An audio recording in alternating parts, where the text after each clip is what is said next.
Afternoon, everyone. So again, just a casual stream of the painting I'm working on.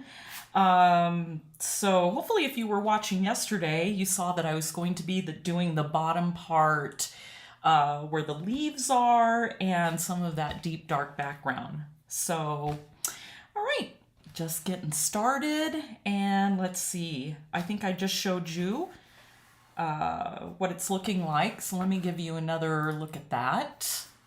Okay, so this is where we ended yesterday. I had finished adding some darks and I kept going over, like, I added water here and water there just to kind of smooth things out. But as I got up this morning and I looked at it, it's looking pretty good.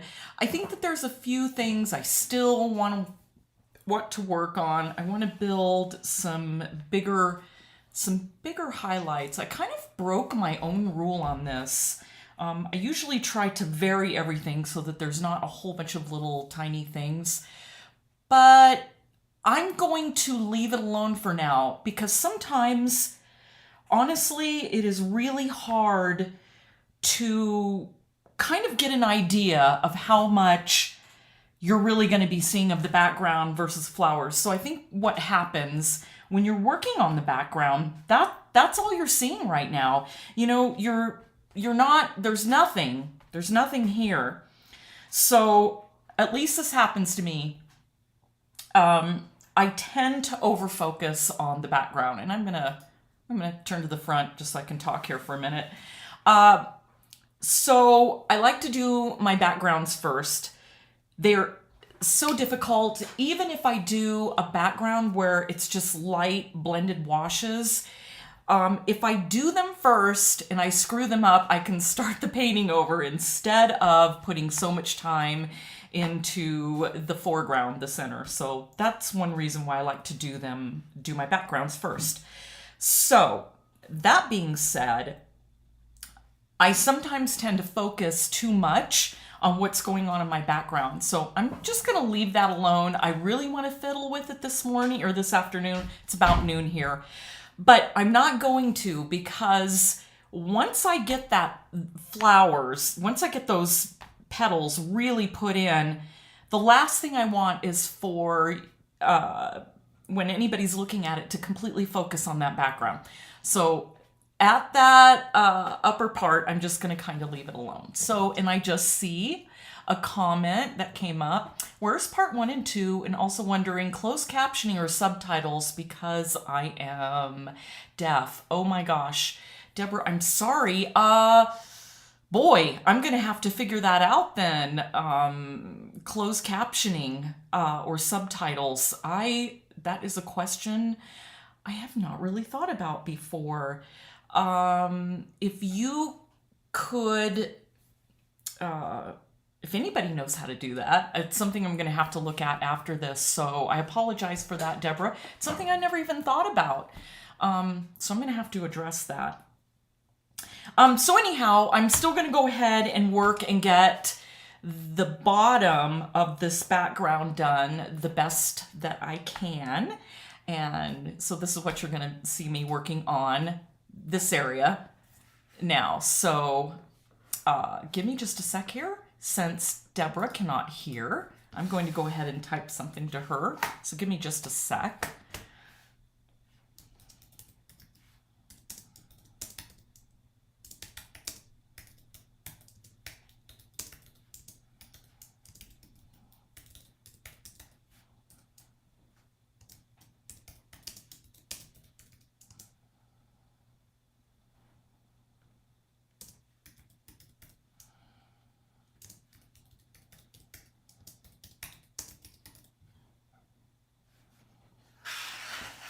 Okay,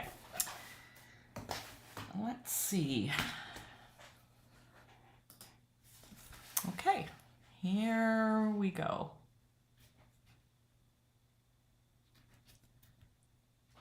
Let me make sure I get up close.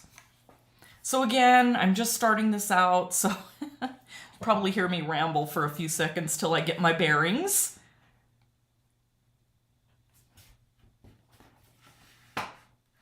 There we go. I'm also going to move this picture up to the corner. There we go. That way you can really see what's going on here.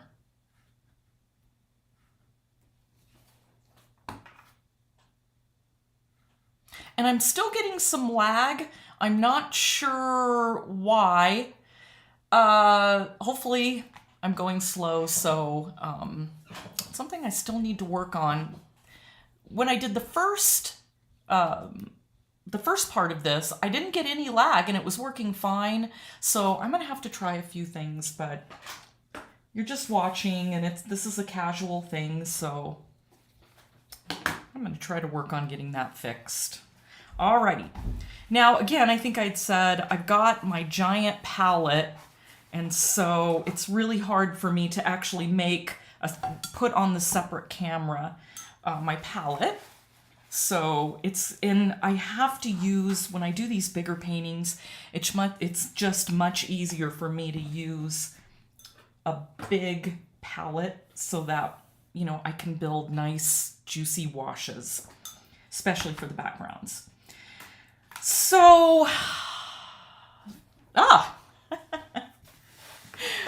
yeah, it would probably help if I actually pulled up my image.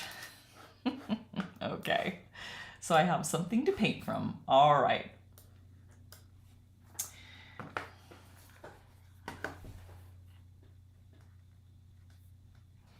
So I have my image up.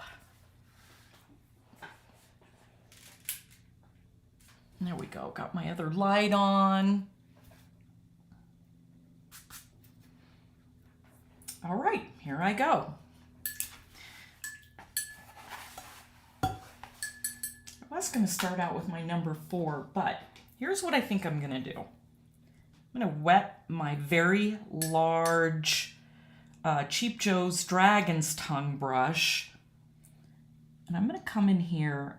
This is my last really difficult area to get in. I'm going to try my best to make sure I don't lose all those beautiful little stems that you can see. It's like right along here and in that area. So kind of, you know, when I did my drawing, I kind of laid out where they're going. So I'm just going to let this, and I'm going to really let this water sink in. So here's where I want to get this sheen. I'm going to try to get my color, the background color in first. And so what I don't want is a hard edge, okay? I don't want a hard edge. And this is where it gets tricky with the backgrounds. So you can see I kind of put in a little bit of color, and that was like last week. So at this point, I want to let that water sink in and sink in and sink in. And normally, I tell everybody, wait till it's got a real nice and even sheen, and then go ahead and start dropping in your colors. And that works great, though, because it kind of everything blends out and spreads. If you're doing a background that's not very involved.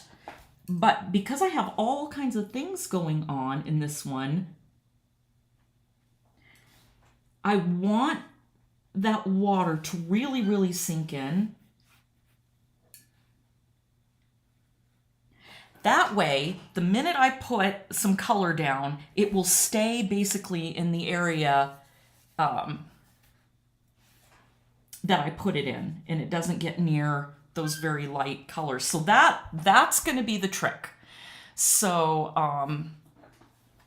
I've got to give this a second.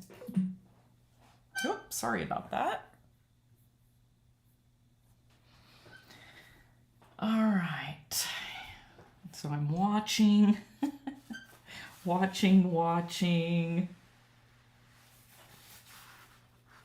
I'm just kind of cleaning up the water close to the tape because I don't want that kind of running back in there. So now, while I'm letting that kind of soak in, I am going to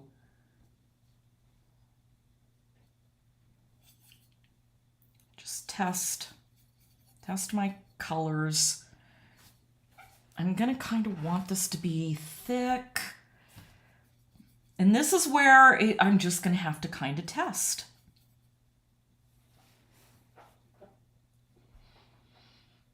I don't want it to be so purple, so I'm actually going to have to,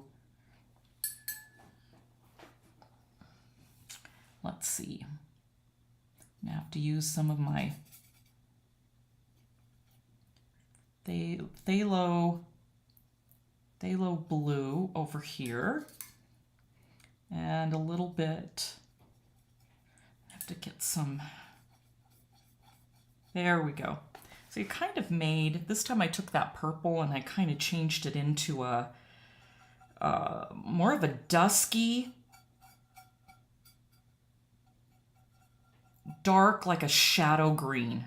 Very shadowy, dusky, dark green. But I do want some areas a little blue.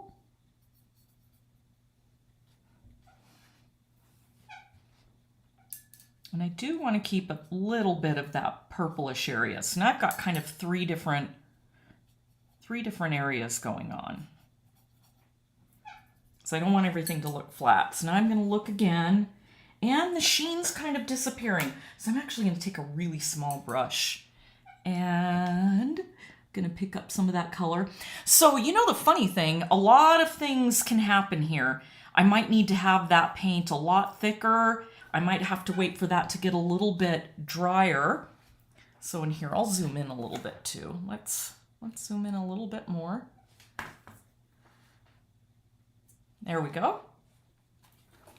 And I'm going to just pick up a little bit of color and I'm going to drop it and see what happens. Well, that's good. It's not spreading too far. You know what I need? I just saw that I am getting low on yellow.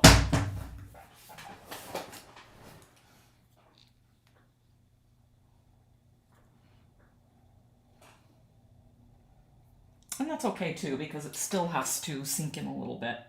Okay. I'm going to thin out my yellow a little bit.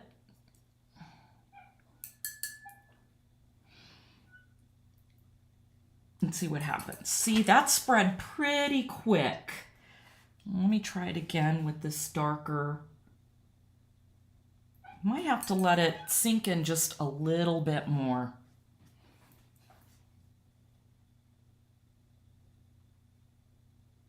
I want it to have a soft blend, but I don't want it to go past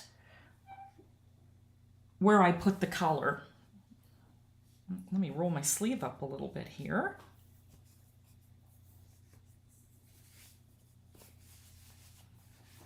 There we go, that's better. See how it's really spreading? I don't want to get next to those highlights with it spreading out that much. So I'm going to give this another second. Because this is the point where I get antsy sometimes and I end up just causing myself a lot of problems. So let's try right here. Okay, it's getting a little bit better. Let me grab some yellow and see what happens, because yellow spreads a lot. But I'm okay with the yellow spreading if it has to, because those little branches, they are kind of greenish yellow. I just am trying to, okay, let's see here. I think this is going to be okay. And another trick I'm going to do is keep dabbing my brush so that it doesn't drop too much color. Picking up yellow, dabbing my brush.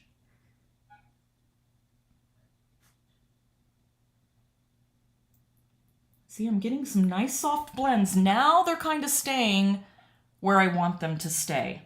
I'm going to clean my brush off. So I'm kind of varying the colors a little bit. Like I've got some blue-green.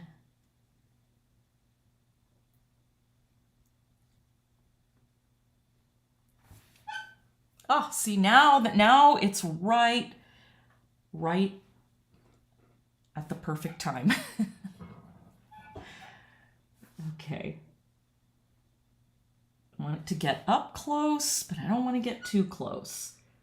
I just mixed in a little bit of yellow.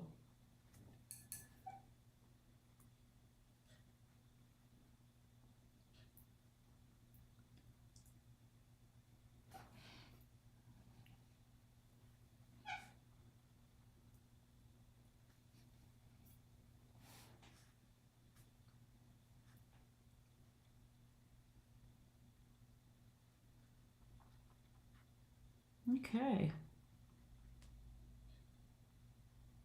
This is what I should have done on that upper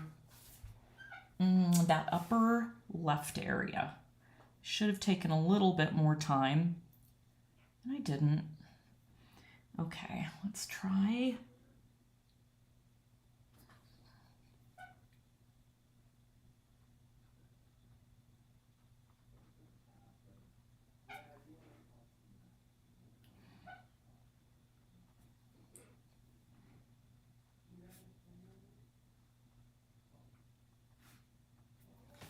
It's spreading a little bit, but I'm okay with that. I think I'm going to pick up a little bit of clean yellow. Just push it back with that yellow.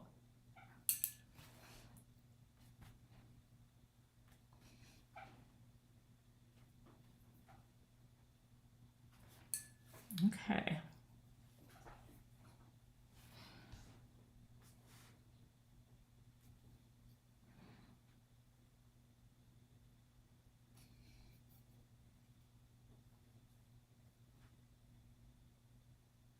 Again, I'm trying to stay away from those edges. This is a part I really dislike too because it just looks awful. It's like, this doesn't look anything like I'm going to want it to look.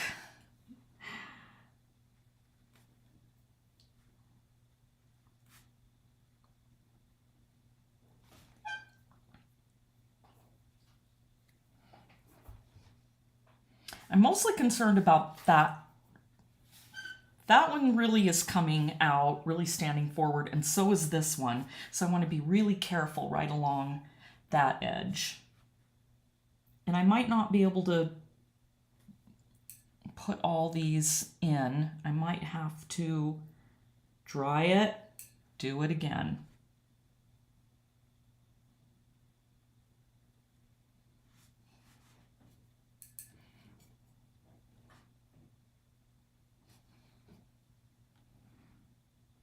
See, I can see it starting to dry. See how quickly that happens?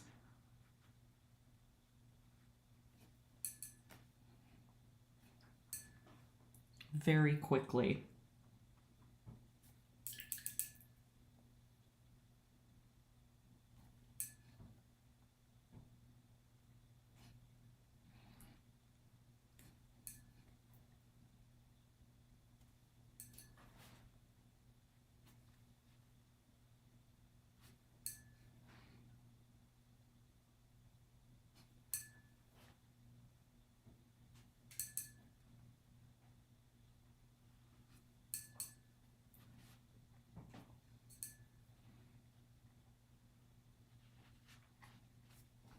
That really dried up there.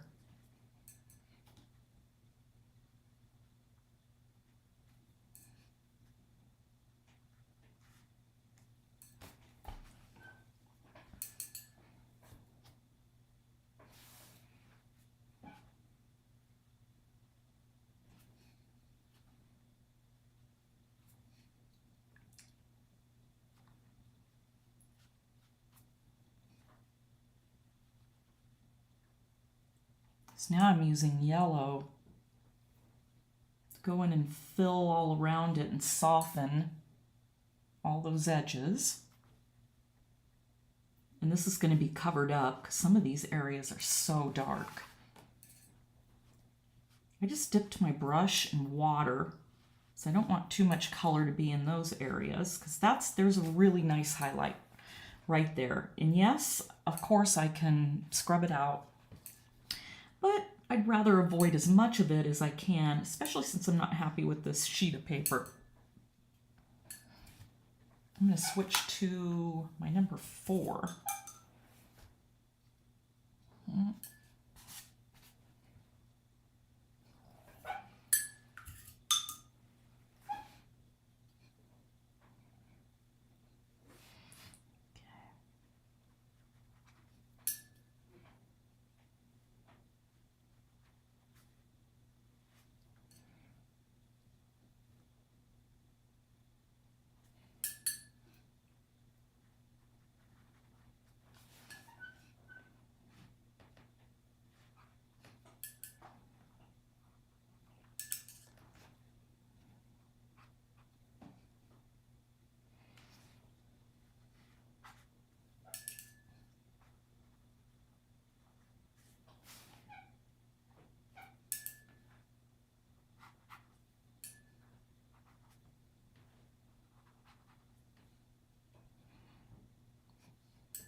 Okay, now I have to dry it. One thing I'm having trouble with, which is really strange, I've got a huge bend right there in the middle.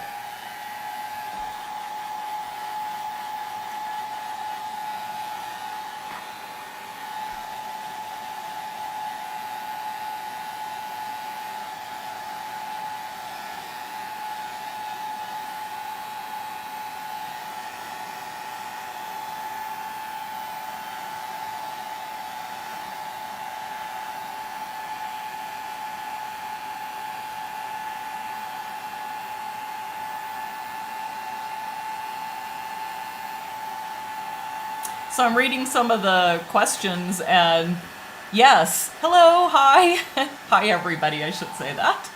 It is like negative painting, but with soft edges.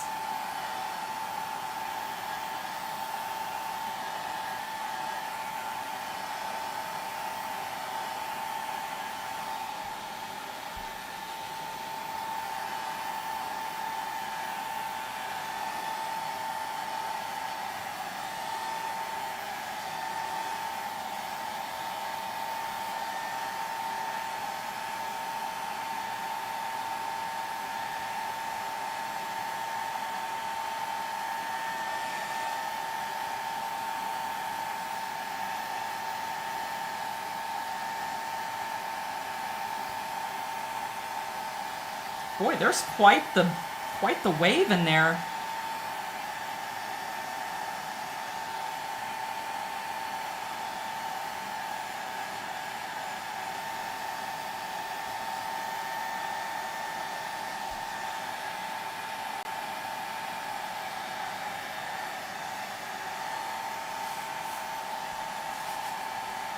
Well, while I'm letting that dry a little bit flatter, I'm going to tackle this little spot. And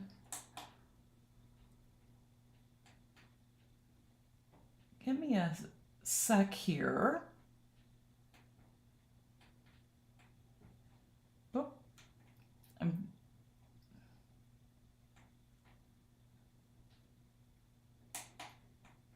my screen, my new monitor was a little dark, so I just had to brighten it a little bit. There we go, much better.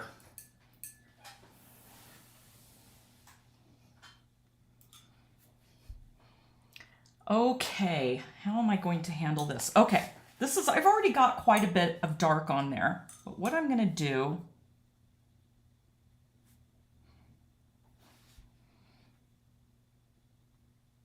I'm not wetting this area.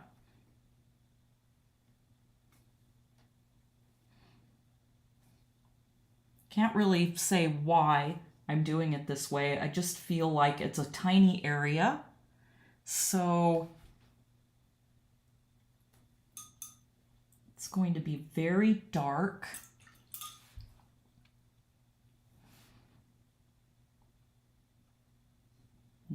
but I am right next to it because there's a beautiful looking leafy stem. And I really, really, really want to keep that highlight. So as long as my paper's not soaked, I can get pretty close.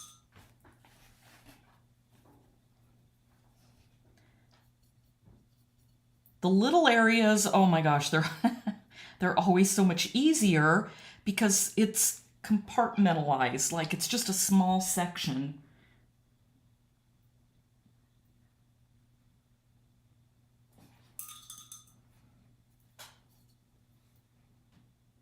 Like, see how well that purple blended in with that red, because I'm just concentrating on that small spot. I'm not having to look all around and watch how everything is spreading out.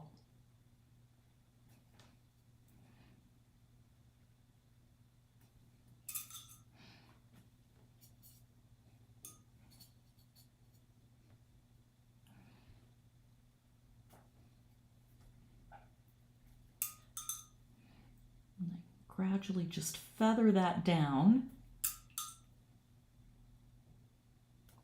I need a little bit of yellow.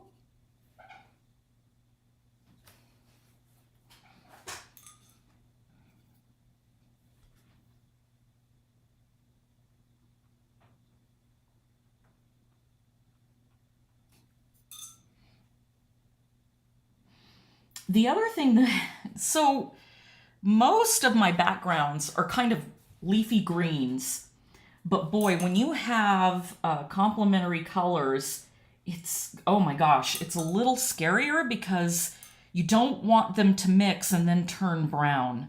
So that's what I'm trying to avoid.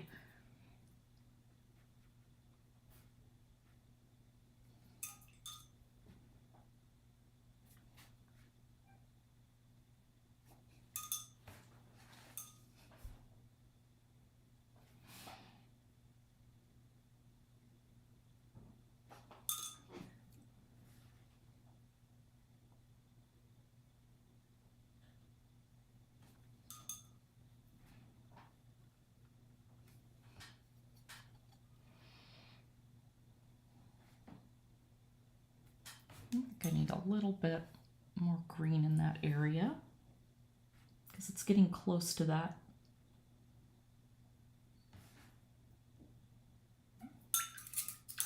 That branch. And add a little water there and just kind of smooth it out.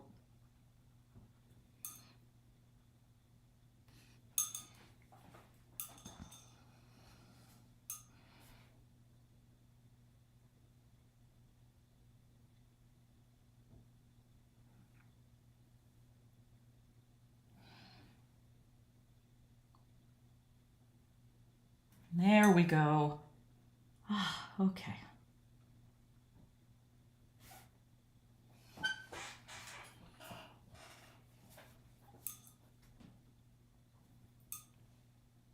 Better.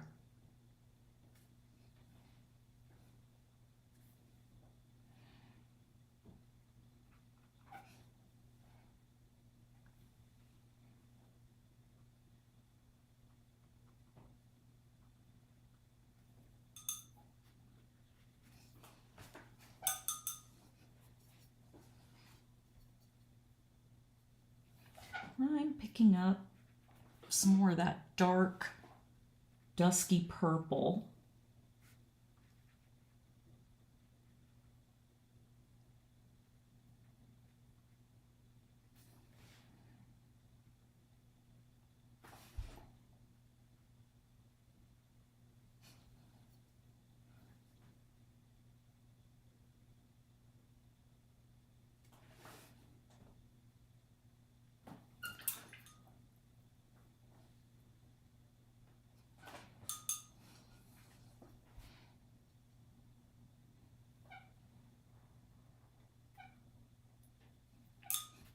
Just using that purple to push that color back to that area over there.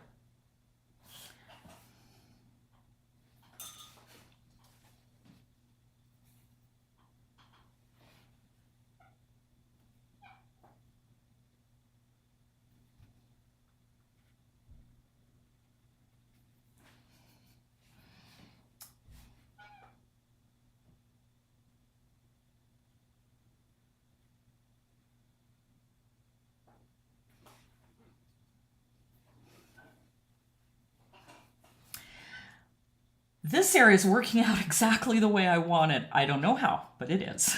So I'm just going to be grateful.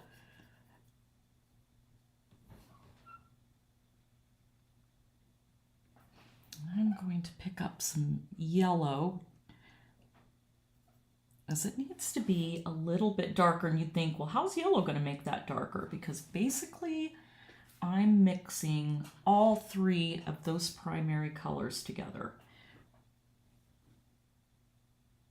So now, okay, getting into my stride now. So I'm going to pick up, now I'm using very, very, very thick color.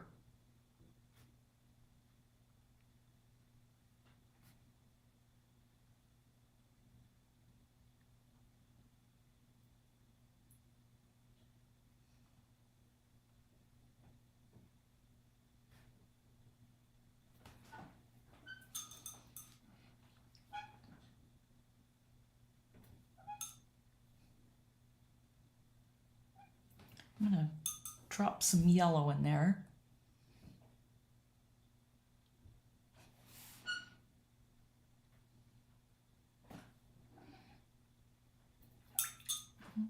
Go back with some blue.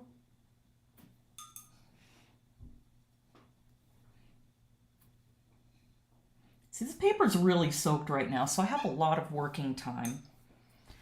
I need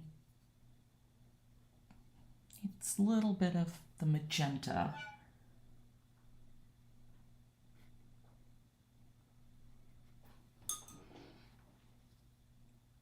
Now, if I could just do this on the rest of the backgrounds, I'd be so happy.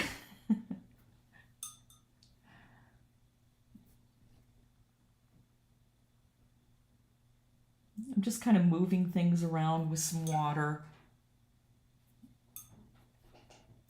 Let everything blend nicely. And you can see it's really dark along there, but I'm just afraid to get too close to it.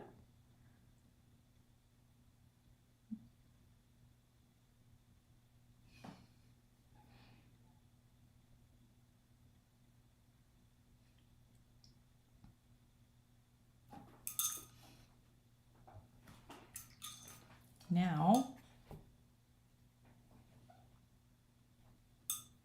back to some yellow and push it all back that way a little bit. Ooh, now I'm going to quickly dry it so it doesn't spread any farther.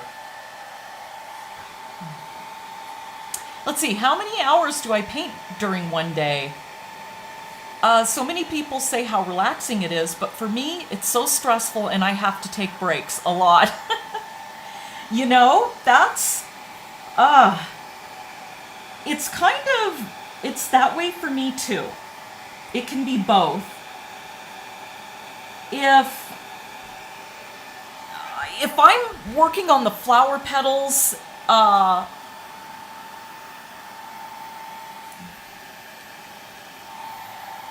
I'm happy because I'm not working on these huge, massive areas. Sometimes, especially with backgrounds, I can get a little stressed and I'll have to stop, or I'll avoid an area. But for the most part, I think it is a little bit stressful when you first are painting. But after a while, it gets more enjoyable because you start understanding how things work. And then you kind of start getting into that zone.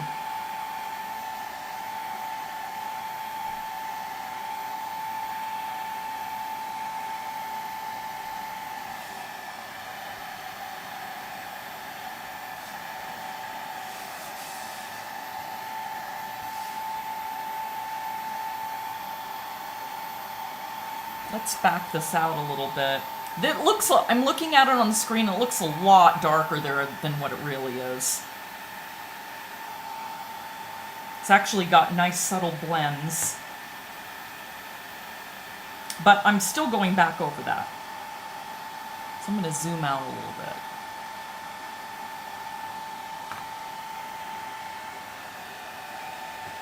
Especially because, let's see, is that all I'm going to be able to zoom out? Look at my plate. It's really getting crazy.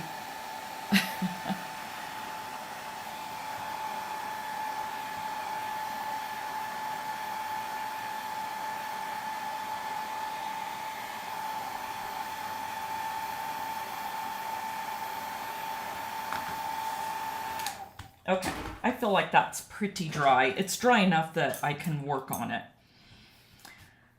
So this time what I'm going to do, let me make sure that's up enough.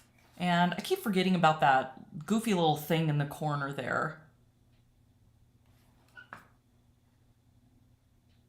Try to make sure it's far enough up. Oops. Okay, there we go. I'm just gonna have to keep backed out like that. All right, so this time I am going to add water.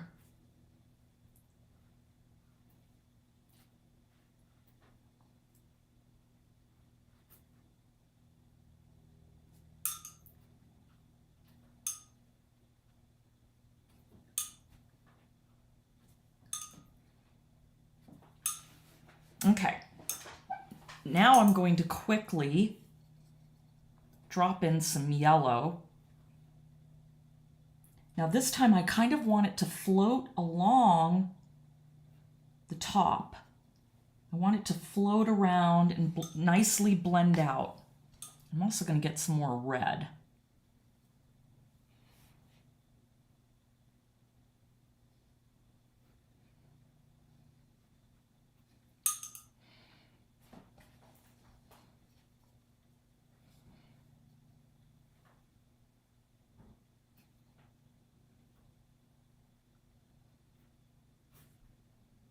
So I'm kind of pulling the color around with my brush.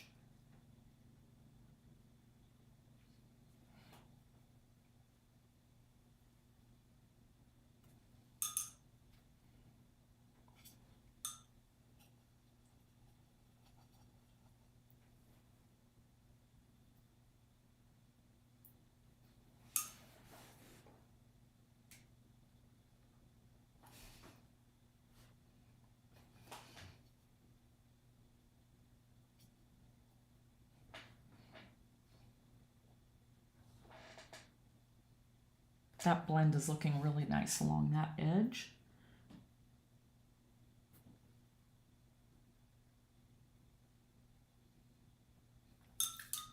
Now just a little bit more of that magenta.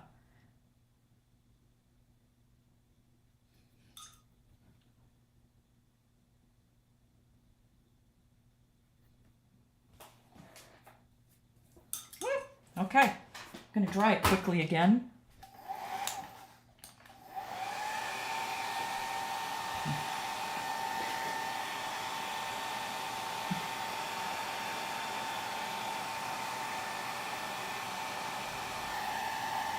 And then I'm gonna pull out a little highlight here and there. But I wish that was how the rest of everything goes, because then I don't have to do so much painting over and over again. But so far so good on that little area.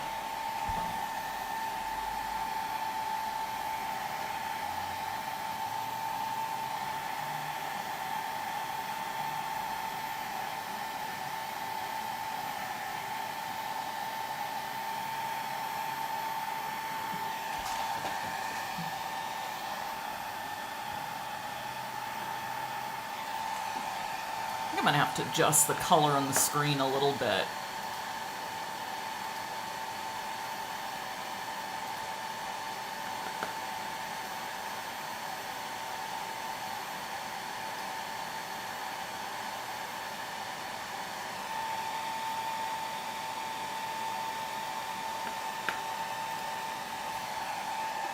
That's a little better.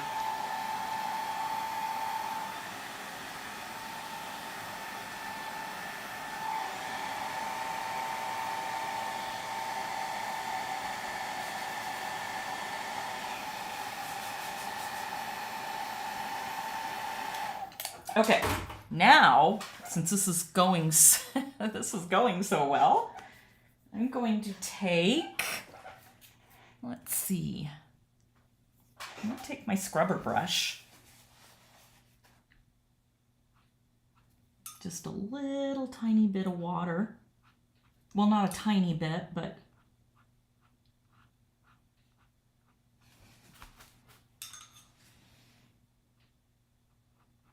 I'm just barely touching the surface and just pulling out a little bit of a highlight there.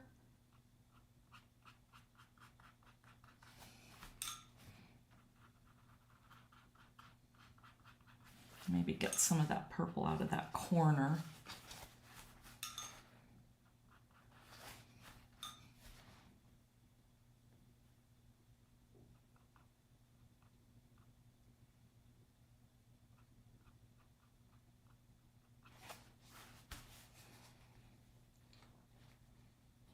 Oh, nice. That's gonna look really good.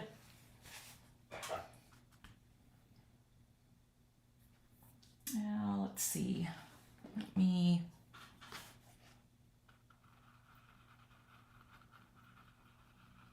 just softening some of that color that drifted over there.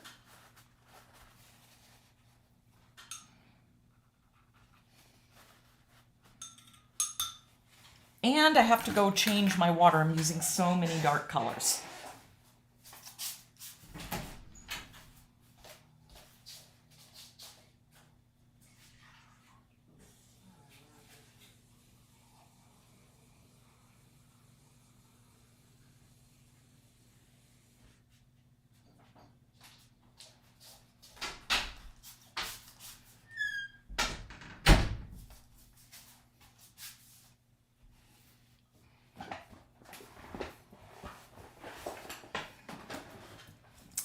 Okay, let's see.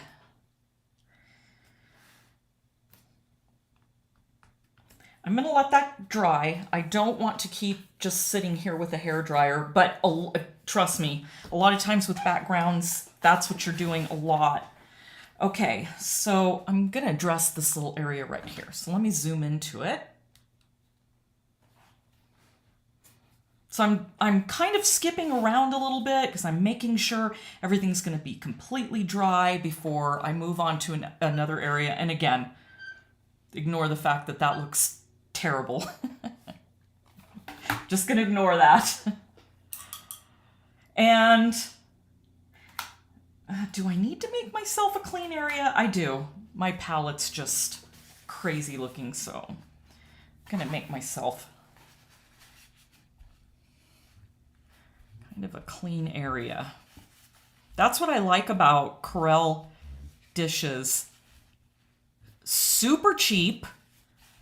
You can have a bunch of them, and then you can have your colors. Like if you want to keep a plate just with your yellow, so your yellow doesn't get contaminated with other colors. It's just, I love them.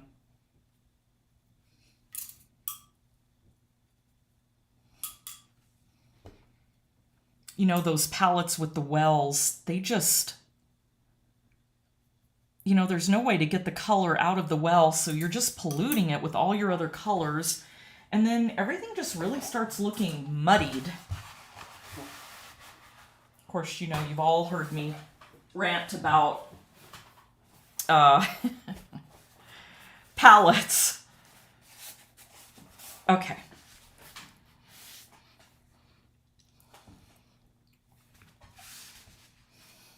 Hi, Barbara. Thank you. That looks terrible right there. I'm just covering it, so we're gonna ignore that. That has a lot of work. I have a lot of work to do, but I want to get this area of greens kind of put in.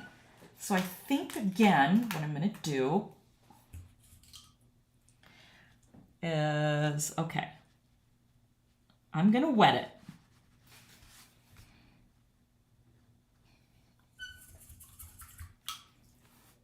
There was some red in my brush.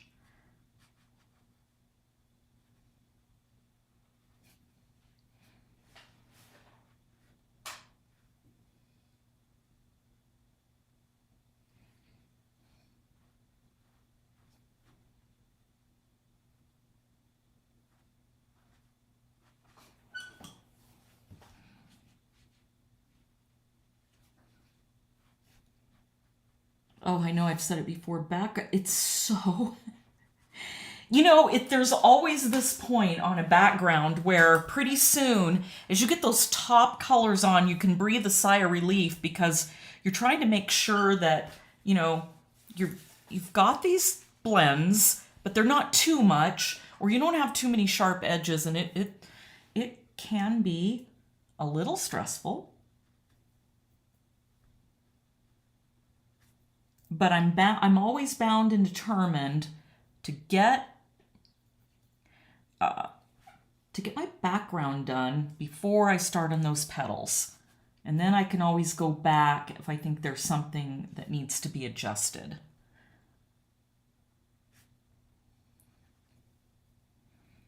I'm just adding on some more yellow-green.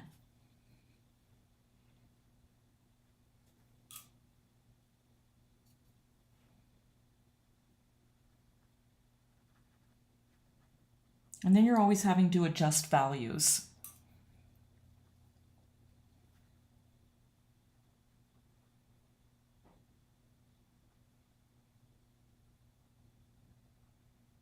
There we go. Just softened that little spot up right there. Now I can go back and take some time to mix a good dark green. Now this time, let me see if I can get this in there.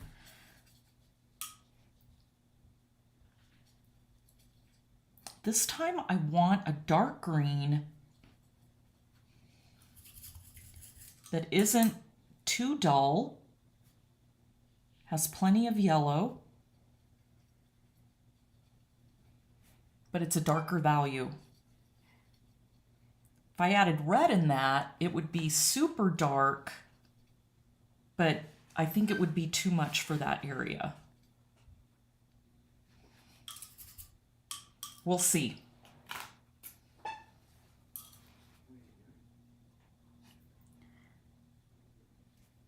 Let's see if it stays where I put it.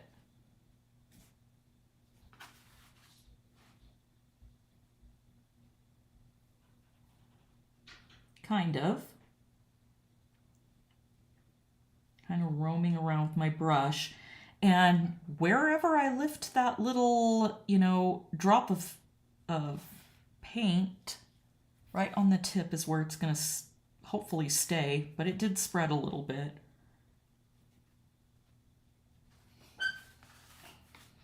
So it needs to be a lot darker. So you know what? I do have to add some magenta in there. And a little bit more yellow.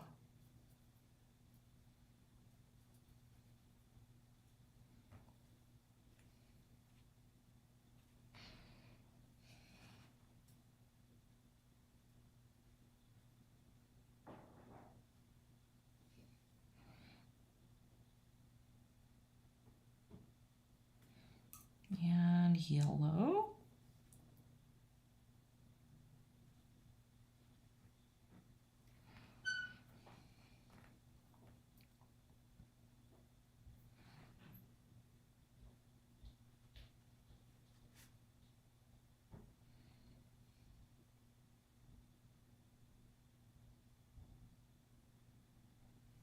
It's pretty dark down in here too. There's a combination of the edge of this leaf and that leaf kind of meeting. So I'm going to draw that down.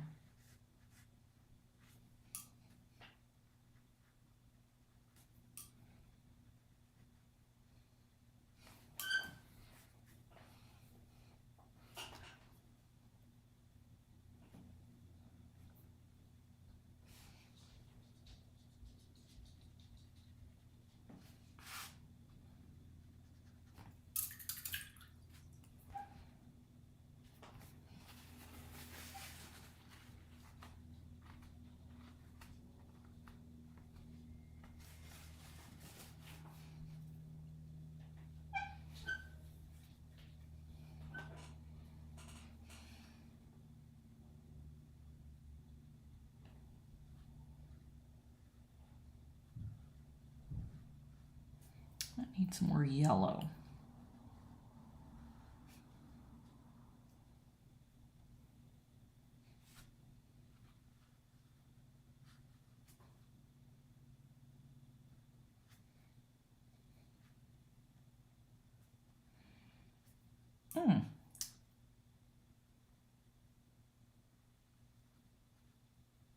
There we go.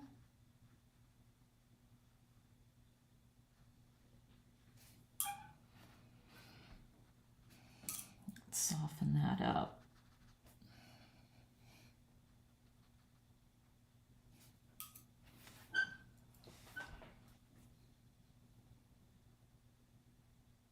There we go.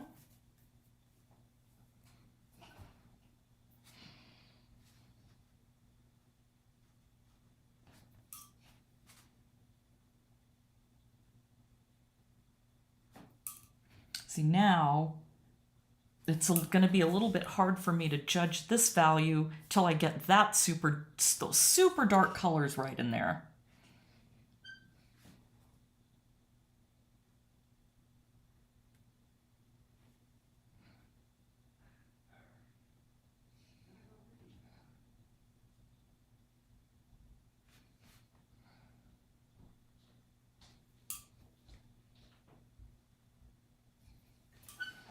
I'm going to grab a scrubber brush.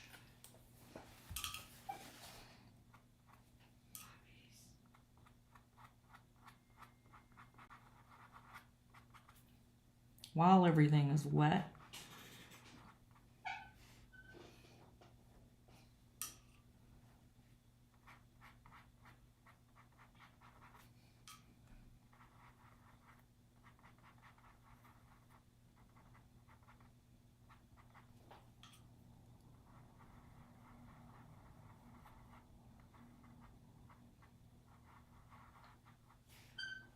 There we go.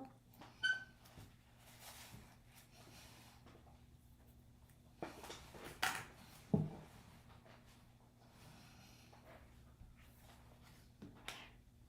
going to go with an even smaller brush so I can pick up some thick color and I'm hoping it won't spread as much.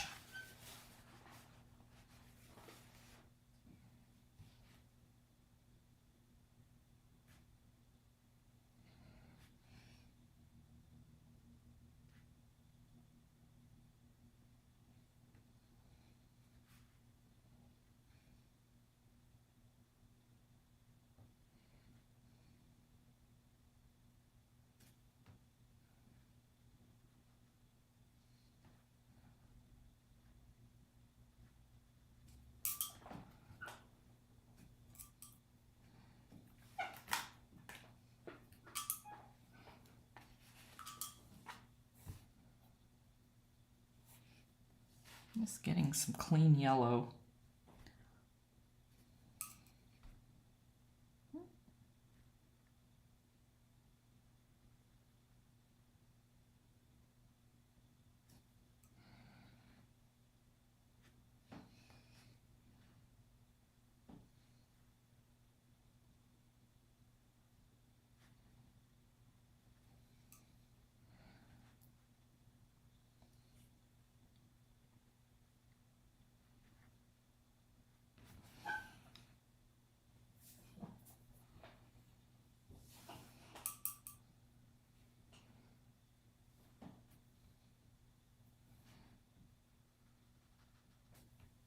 Okay, now I'm going to dry it, come back,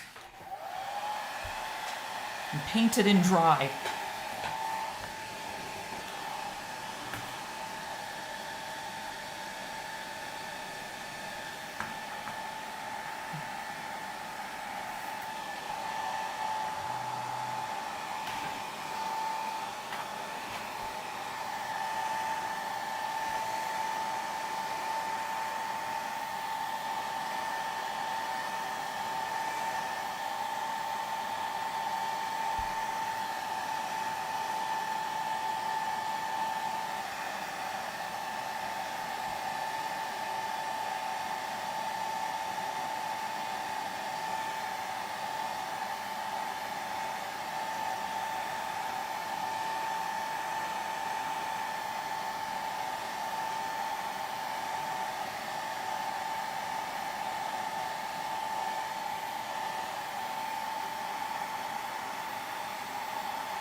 thinking about this area right here.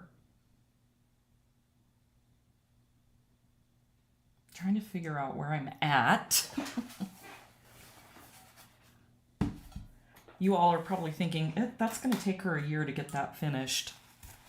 But I'll have to be on it for a while. Definitely. Okay, so again, I need some clean yellow. I'm going to zoom back in.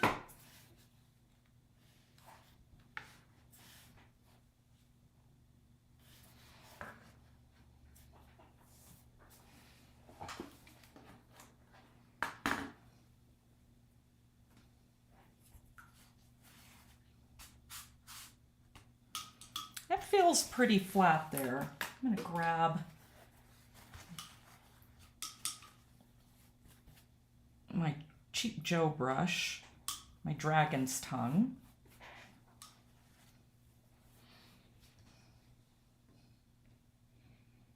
I'm wetting it again.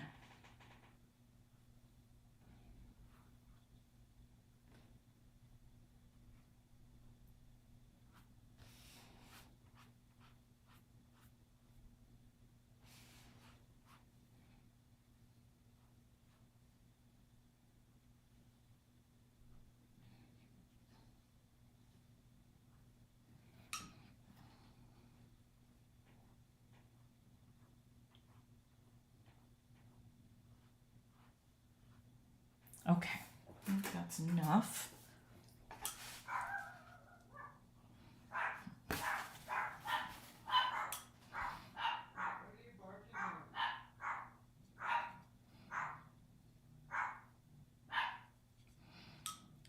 Just mixing up some really bright green, with my phthalo blue, green shade, and my nickel yellow.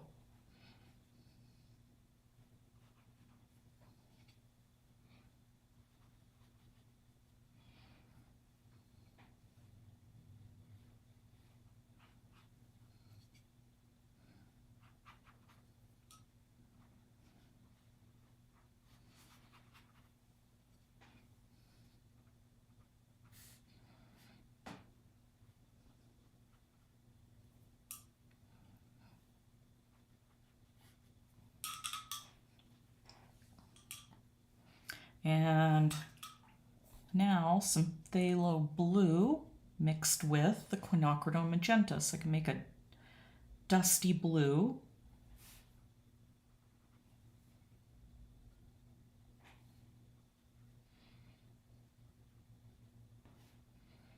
I know it looks like I'm losing some of that, those brighter areas that I just put in, but I'll be able to scrub them out.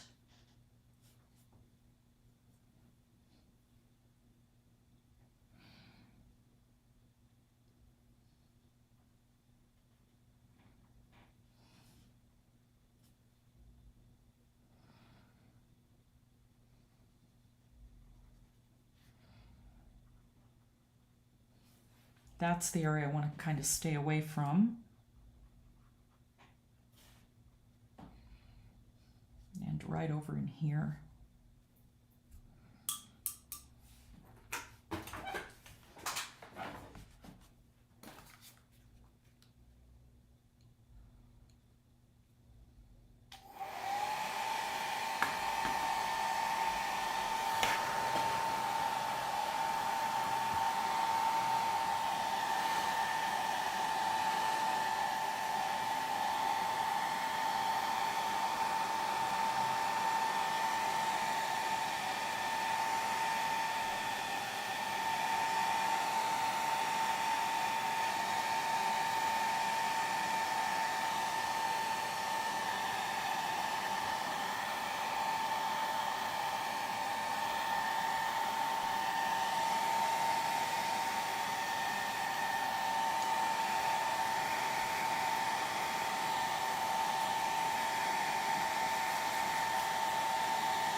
Hard to believe I've been working on this for an hour.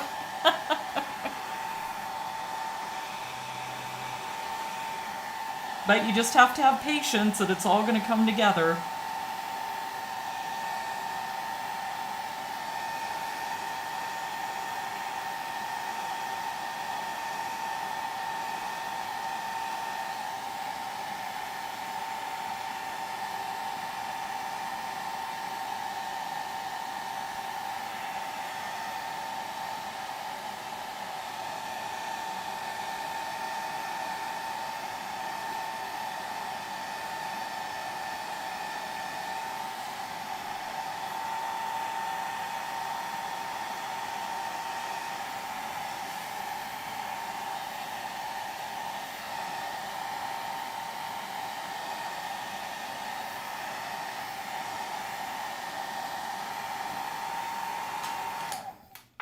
Okay, while I'm waiting for that to finish drying, I'm going to grab,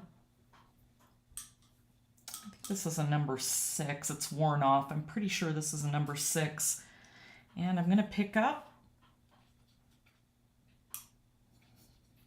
some of my shadowy green that I made.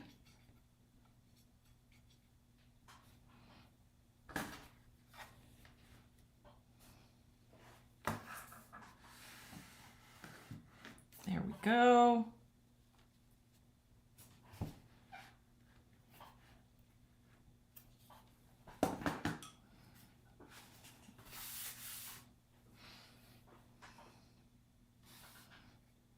And I'm going to get some darker values in here. And grab yellow.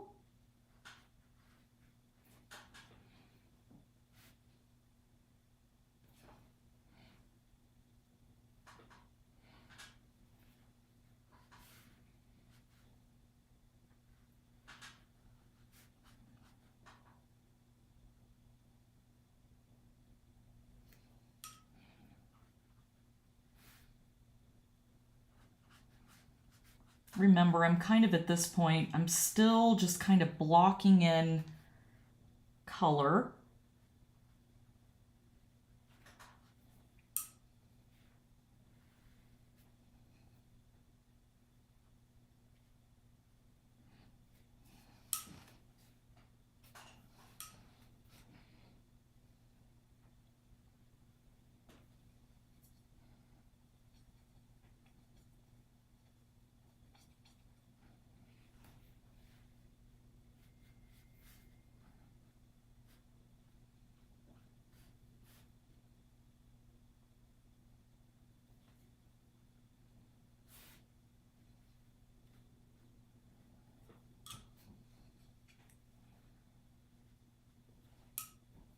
So there's a lot of water on my paper. So that's really blending together.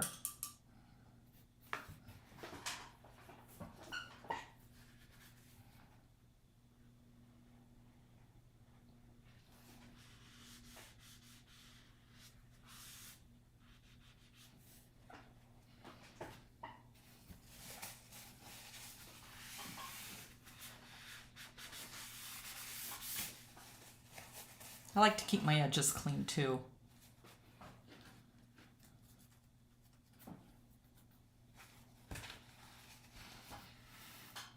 I'm running out of room. I'm gonna have to start flipping it the other direction, I think. But let's back out. Let's zoom out. See, every time you do something, like I put that in a little bit, I still have more to do there. Obviously, that's going to be a lot darker. I'm just trying to get a little bit of the color in.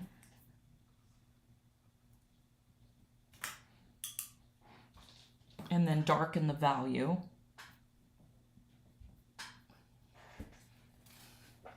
Going to use another scrubber brush that's kind of a flat one. Just pull out that line a bit.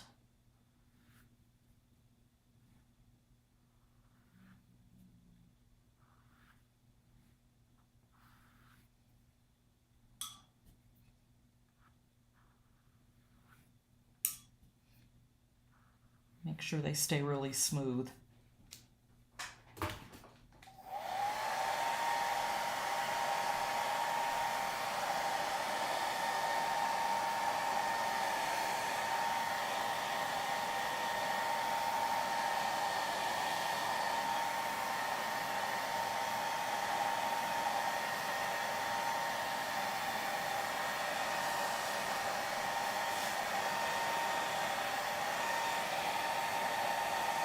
I'm feeling all around this whole area, and it's pretty saturated. So I think what I'm going to want to do is I'm going to turn it.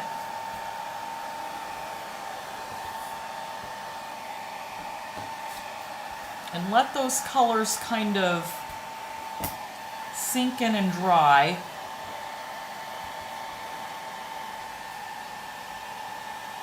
And then put some darker colors here in these leaves.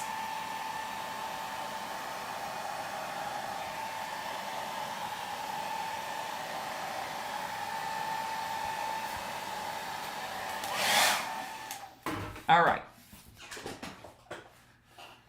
That's a little bit easier because it's not taking up that whole width of the screen, and I can keep my water close to me.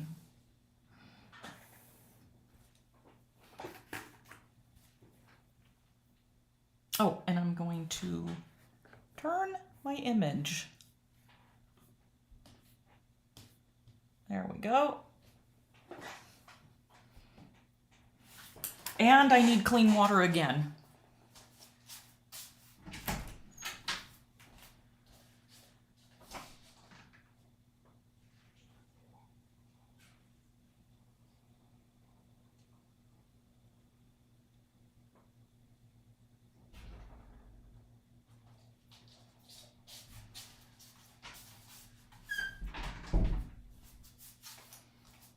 So it's funny. Sometimes I think I'm actually torturing myself when I do these backgrounds, but you know what? It's the challenge.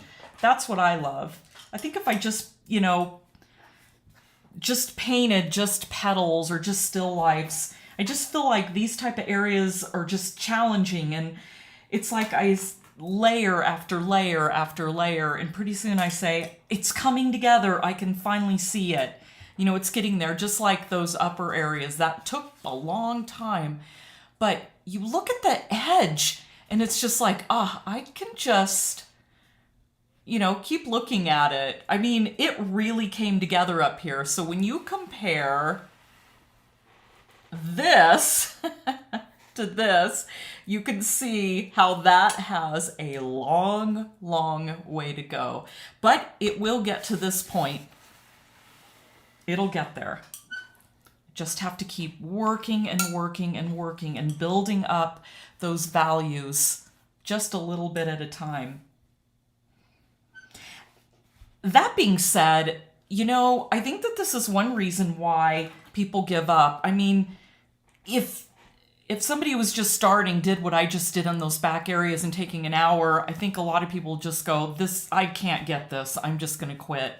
But you got to keep going. Eventually it's going to get, and it's going to look like the top is. It's just going to take some time. But I've got that area so saturated.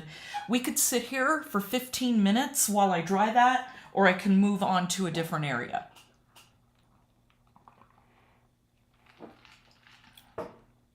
Okay.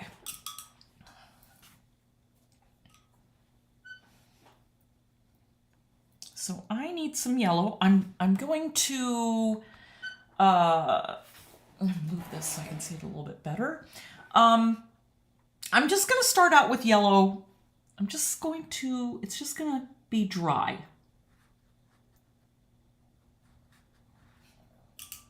Just going to follow it with some water. And then, I don't know if you heard me say on my other first time, I mixed myself up a little bit of a burnt sienna on another plate, and then I scooped it up and I moved it onto this plate.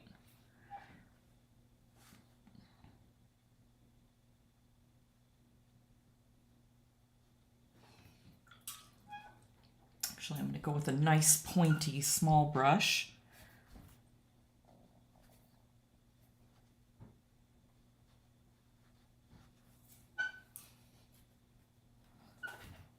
Maybe a little bit more, maybe a little bit more magenta. I'm adding in a little bit more magenta into my homemade burnt sienna. Now more yellow. So it's making that nice, I don't know, what would you call that? Like the area that's kind of starting to go dead. Now I'm adding water. Just some water. Now I'm going to start adding some greens over here and letting them blend that way. Back and forth with a little bit of yellow. Oh, I'm glad I switched to this. Oh my goodness. I feel like you're not catching me at my best. Maybe that's, again, I think I may have said this yesterday, but that might be why I haven't filmed any major backgrounds, because sometimes I feel like I don't even know what I'm doing, you know? It's hard, they're scary, and you're all watching me, so I'm probably a little bit more intimidated. You know, how sometimes I guess that kind of just happens. Okay. Color here. It's a little bit cooler. Here's the other thing, and especially about leaves, that's kind of fun, is when you look at them, I wish people wouldn't leave leaves out, because my gosh, sometimes I think leaves can be just as beautiful as the flowers.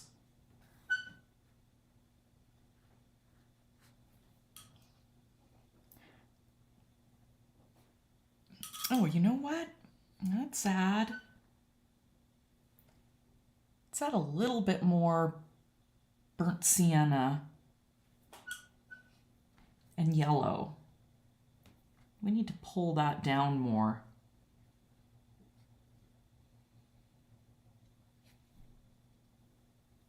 Because it kind of comes all the way down into here.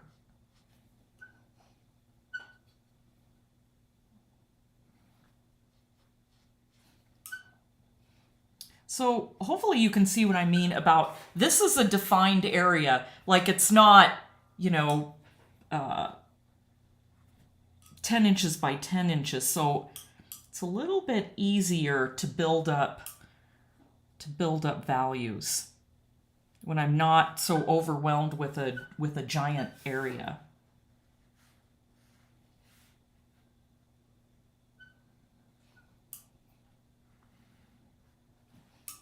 See how I've got different areas now of color? I've got some cool areas. I can see as I move down, get a little bit more burnt sienna right here and a little bit more yellow.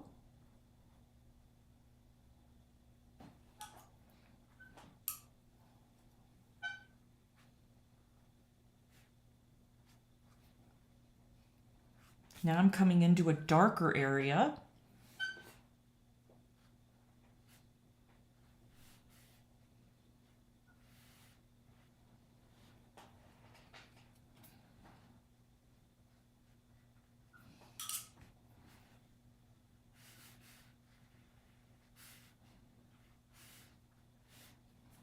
Clean some of that off. So you can see how I'm trying to start building some value as I'm working around this giant leaf.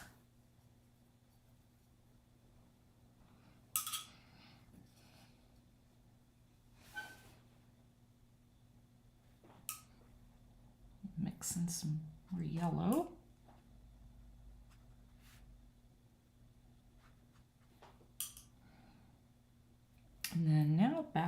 over with that yellow and the burnt sienna. I'm just kind of keeping it light. And then there's this really cool little area where it's like there's a bite taken out of the leaf, and I left that in because I thought that looked neat.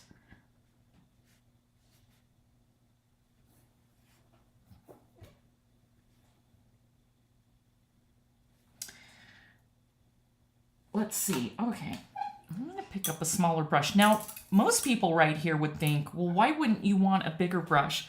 But when I use these synthetic brushes, it seems counterintuitive, but I like it because they don't use, or they don't hold as much paint and water. So that means it's not going to drop and do this horrible spread that I don't want. It's just enough.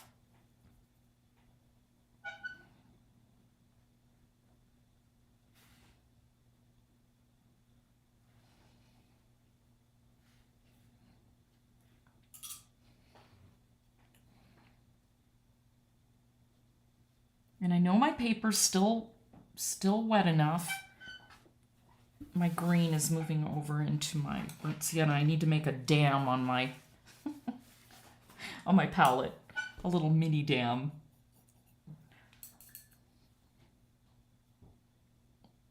And let me mix in some more of that red.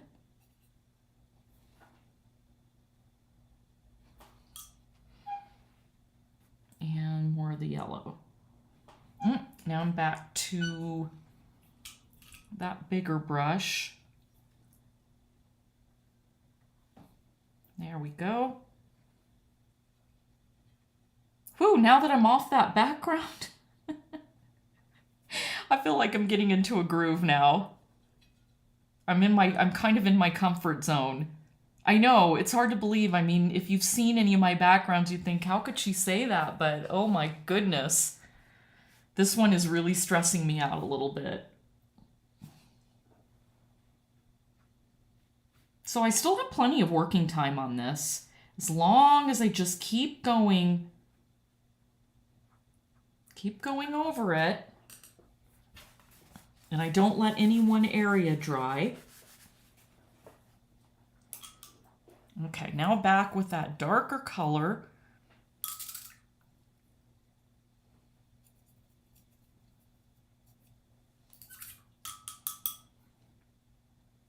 Just kind of getting it a little bit thicker.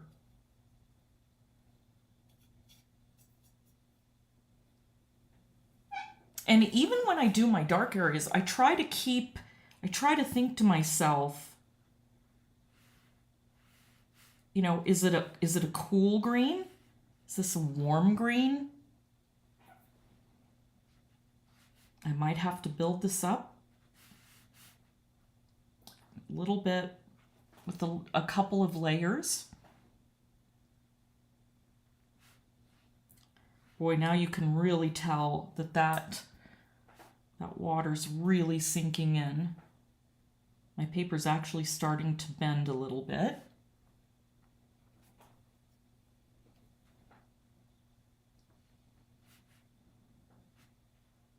And I'm not really worried about the little ribs, veins.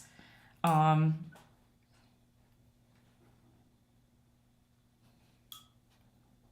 fix that with my scrubber brush.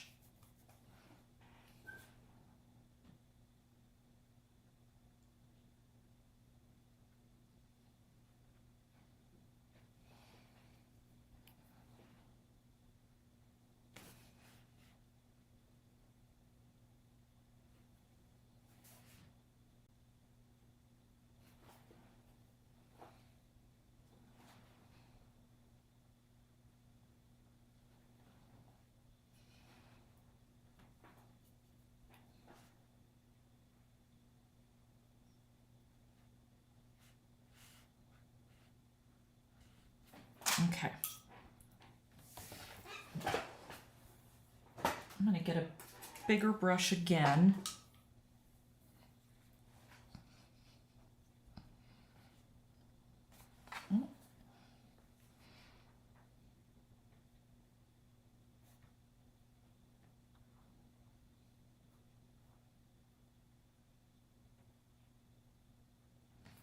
go.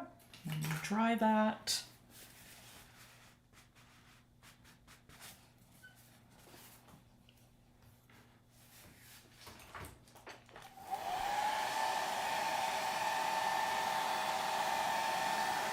I'm not going to dry this all the way. I'm just going to kind of get it so that it's set. And then I can come over here and do the little background behind this little dead leaf.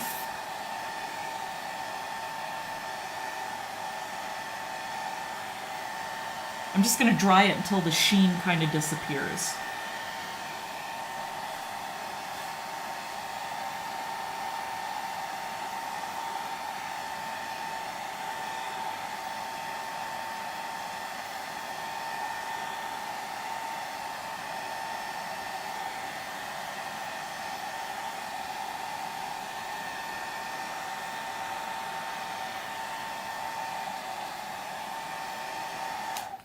Okay, let's move around over to here. So what I'm going to do is wet this little area back here. And get some clean yellow.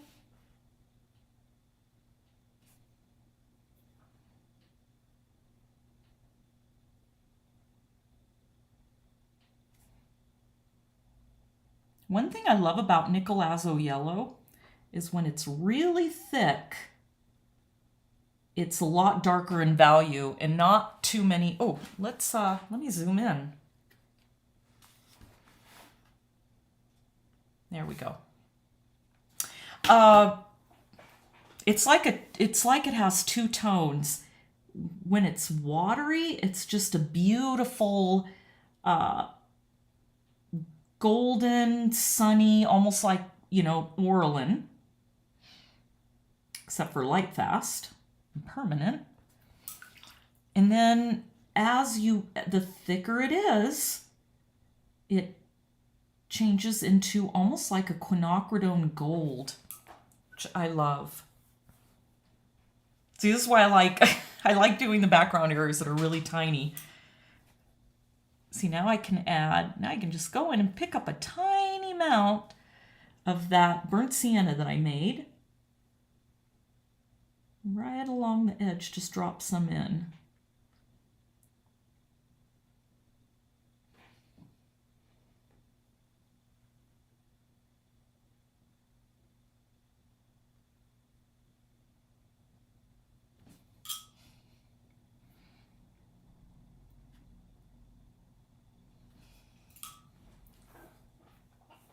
And then I'm going to make that a little bit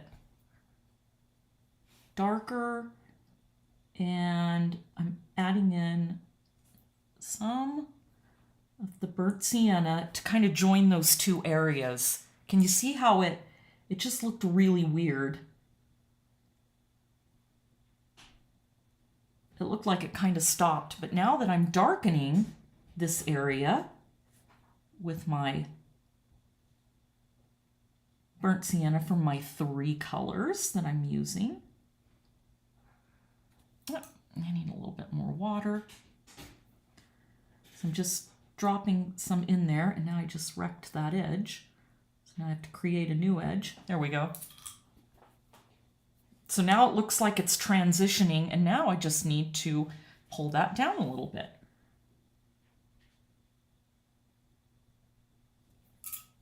And this is when I love when the background gets to the point where I can paint on it dry and then see how I just lightly blended it out into that green. And then I can even do things like go and add another layer of yellow on it.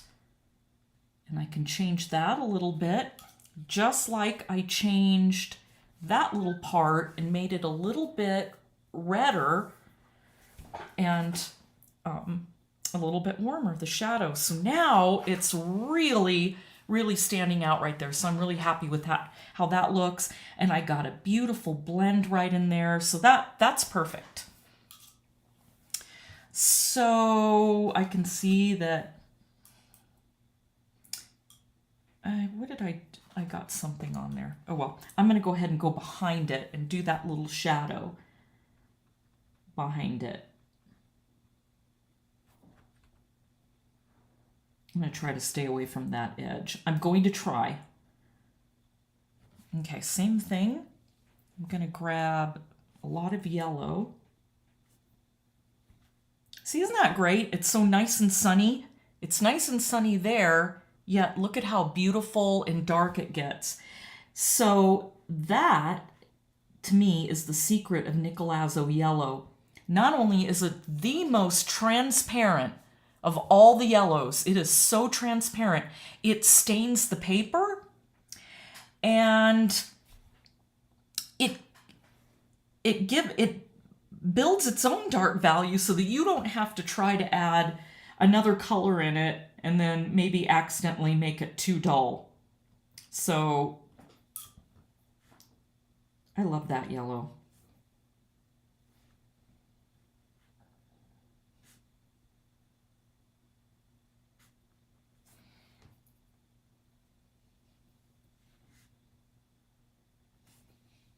Picking up some of the green areas that have dried, just kind of, that's not enough.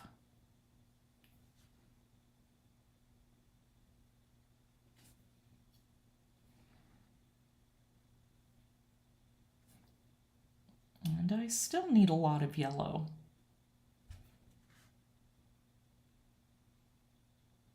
See, it's much easier. It's much easier to get those beautiful blends. Well, you've all seen that on the paintings if you've been painting along with me.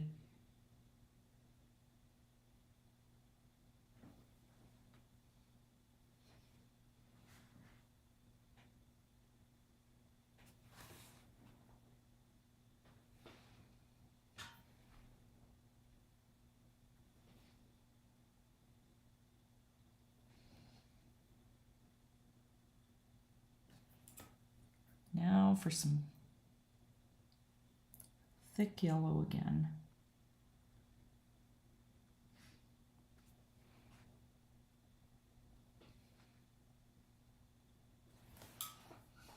And you notice how I pushed it all into the corner so it would help make that nice little glow.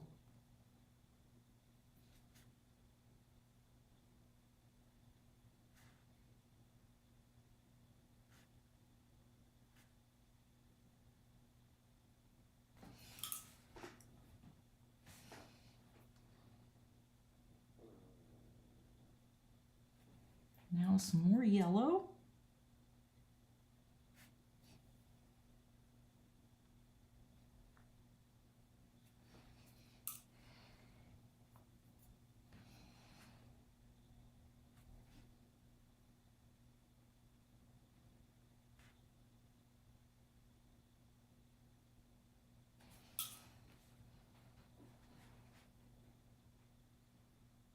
That's how I wish my backgrounds could turn out, that all I'd have to do is just that one little layer, and that just looks, I love that.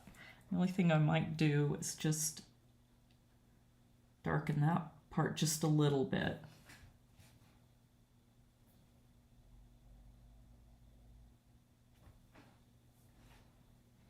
Yeah, maybe right around there. So that whole area turned out nice. I'm very happy with that. Phew, finally something.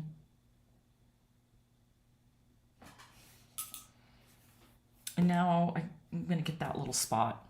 It probably seems, inconsequential, but it's like the sum of its parts. All these little tiny areas of dark in the background, they all pull together.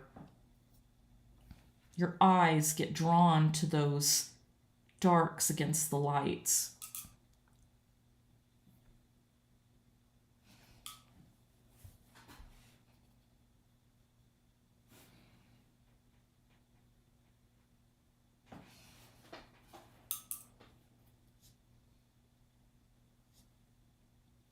Now, It's hard to believe. I've been painting for an hour and a half, and I am just now starting to feel like, okay, I got this. Okay, I'm gonna work and try to get this. Now that we've gone over there, I just love that. I love that gorgeous reddish brown against the yellow and the dark green. It just really pops. Here, in fact, let's zoom out for a minute. Look at that. See how important? I just think that that is just so important because it's starting to tie in. This whole area now is starting to come around, and those super, super dark areas are really going to start bringing all those leaves forward. So it's going to happen. I just have to give it some patience. I'm just going to ignore this area up here. Just since I seem to be doing good down here. All right, let's zoom back in. I can already see a little, let's see.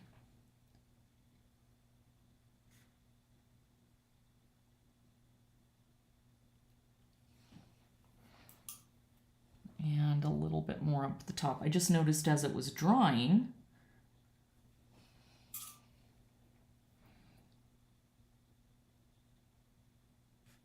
there we go. Okay, that's a little better.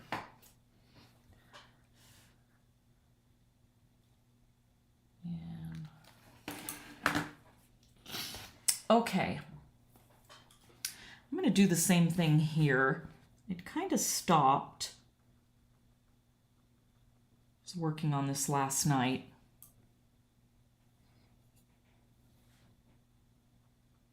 So what it needed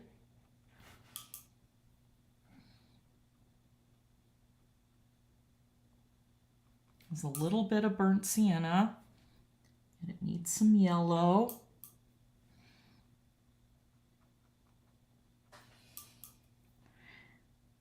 And I'm going to get a tiny brush. Let's see. This is my 0 because I want to keep that leaf, those petal edges. I don't want those to disappear.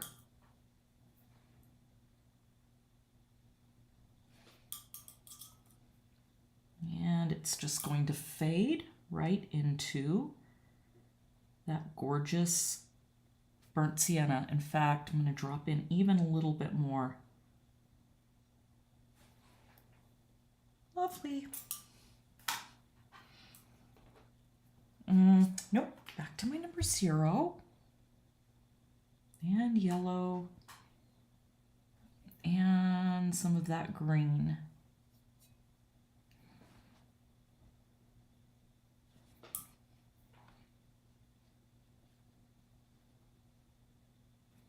And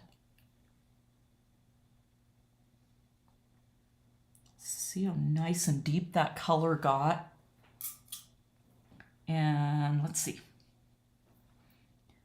I'm just dropping in some yellow and then some more that color. So it just gives a beautiful blend in there. Okay, that looks good. Whew, I have to tell you now, I feel like I know what I'm doing. Okay, more burnt sienna, more yellow, and more of those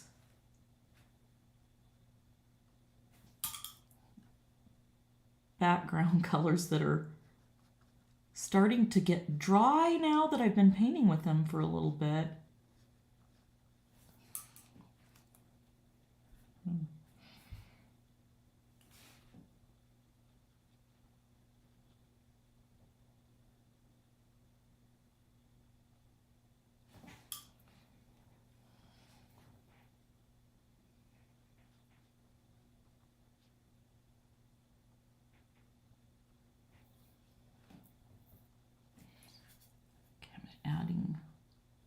I'm just trying to vary the color in here.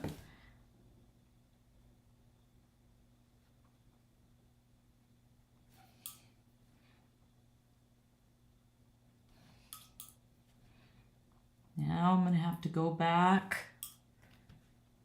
I'm going to skip around that little, I don't know what that is yet. Just kind of skipping around. And, oh, and then I have this. So I've got to get that to blend into that. So let's, I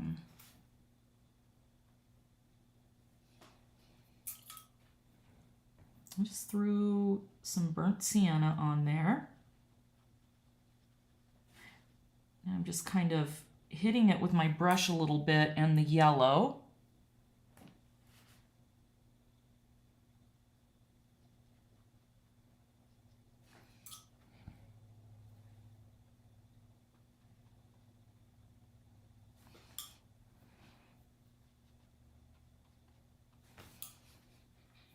Yay! Oh, for goodness sakes. Look at these people.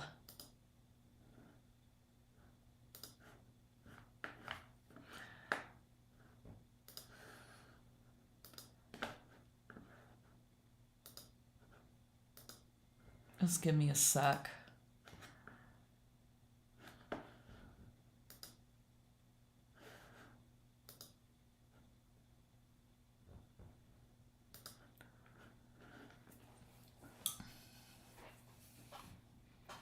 Okay, a little bit more yellow.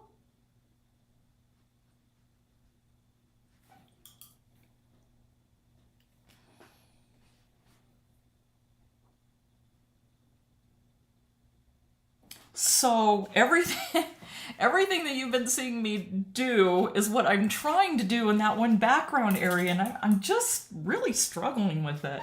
But you know what? That's just how it is right now, so that's why I moved away, and I'm glad I am working over here. Just gonna stay away from those background areas.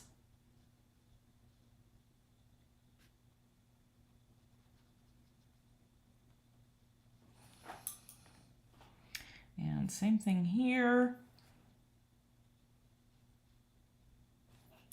Now some yellow. That to blend in.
Now I got a nice, beautiful, soft blend.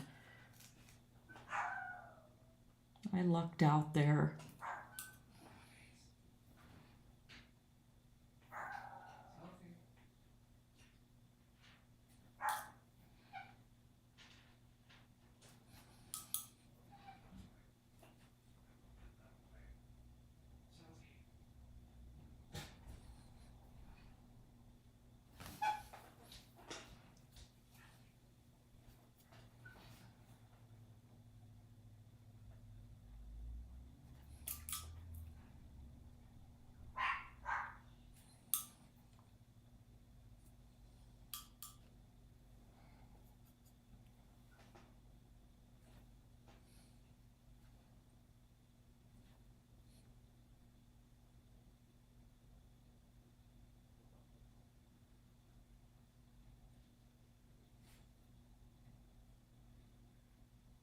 Yay, everything blended nicely.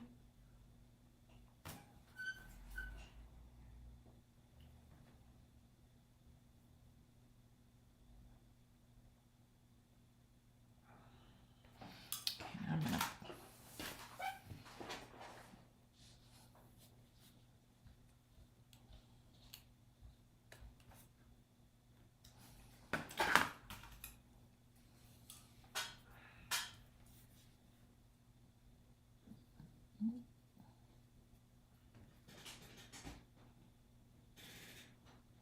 might not be able to get that edge in there. I might have to wait till it dries now.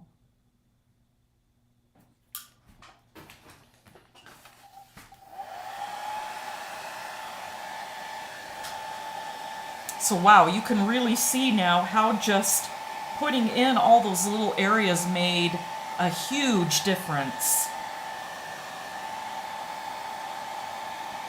So it really looks like it pushed that background back and it's pulled those flowers or those leaves forward.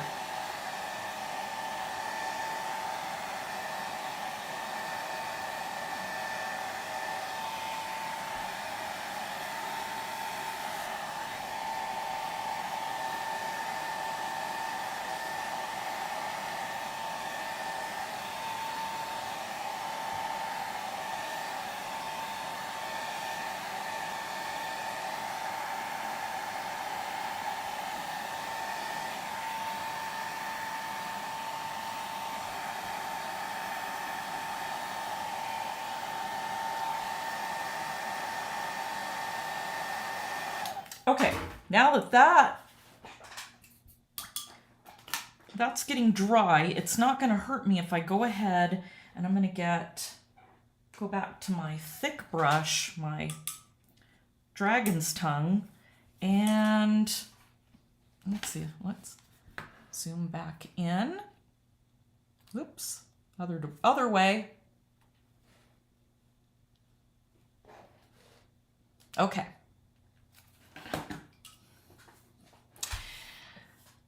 How am I going to do this?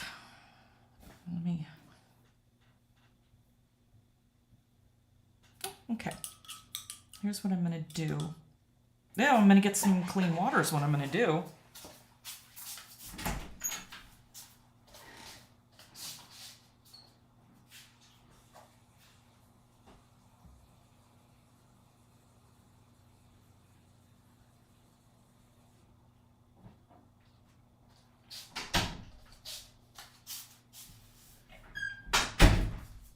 Okay, so what I'm going to do is I am going to kind of block that leaf in, and then I'm going to flip it around, and we're going to see how it looks with all those darker areas in.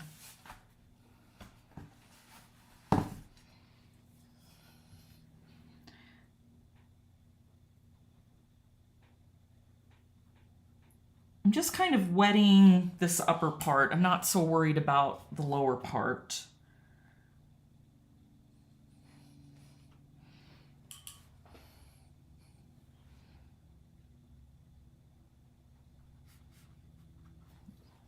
Just kind of want to block in a little bit of this color. And now what I'm going to do is I'm going to grab I'm gonna grab my number 2. So now I have a lot of color right there.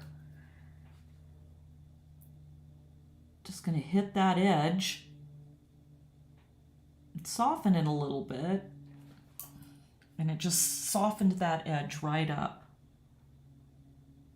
Because there's a lot of color sitting on the top of the paper. So now that edge is nice and soft.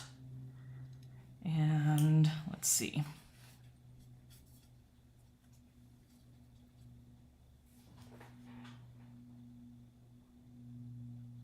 I'm just going to get a basic color in here because I have a lot of values to build up.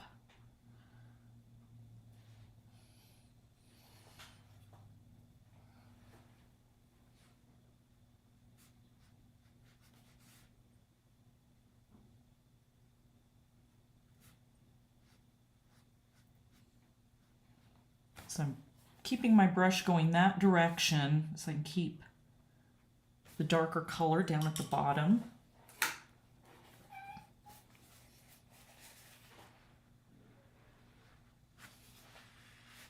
Okay, let's zoom out. Let me get my plate out of the way.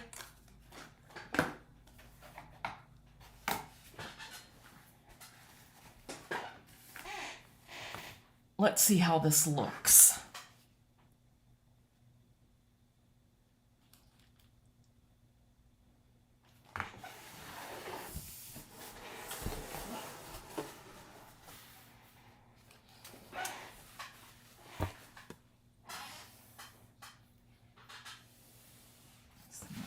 Over.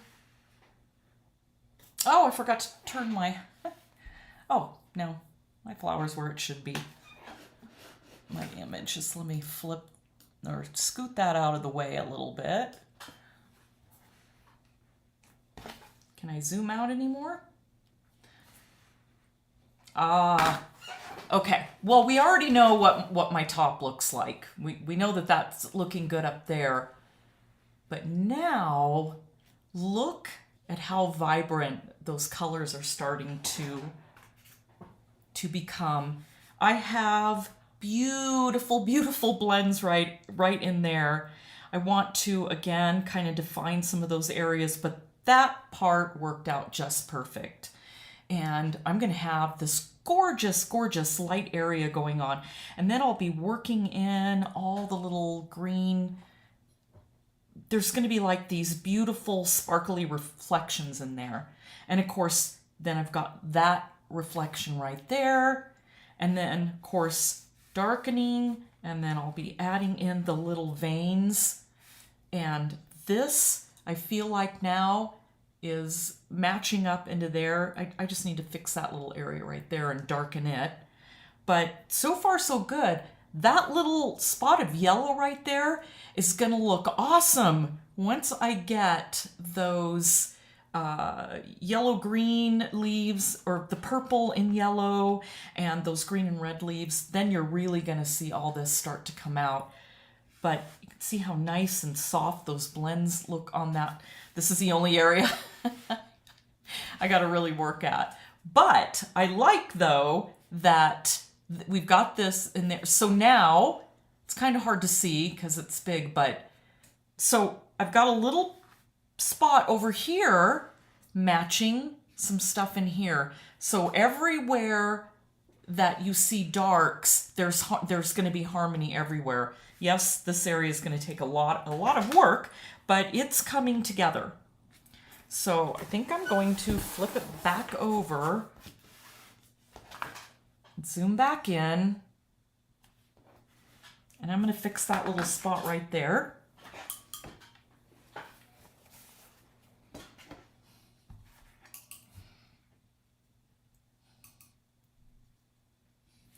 Again with my yellow.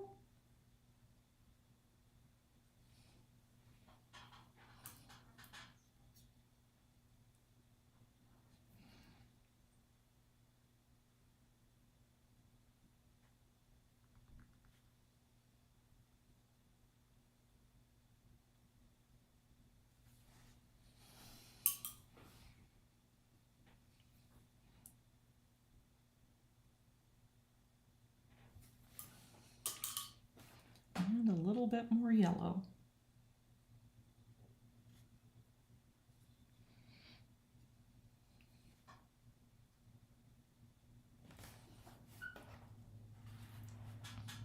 Okay.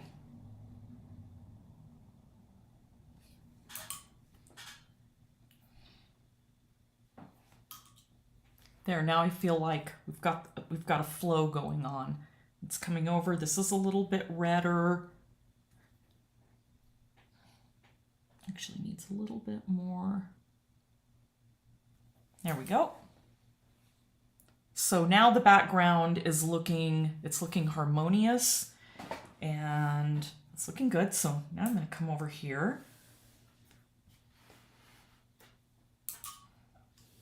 Get back all my paper towels.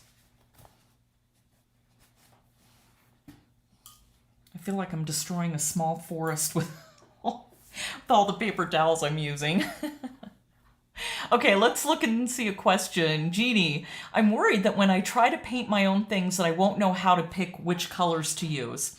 Okay, so Jeannie, just like I have on my palette, I still have those 3 colors that I'm using. So, like, I could have used ultramarine blue because it gives some beautiful blends in those flowers.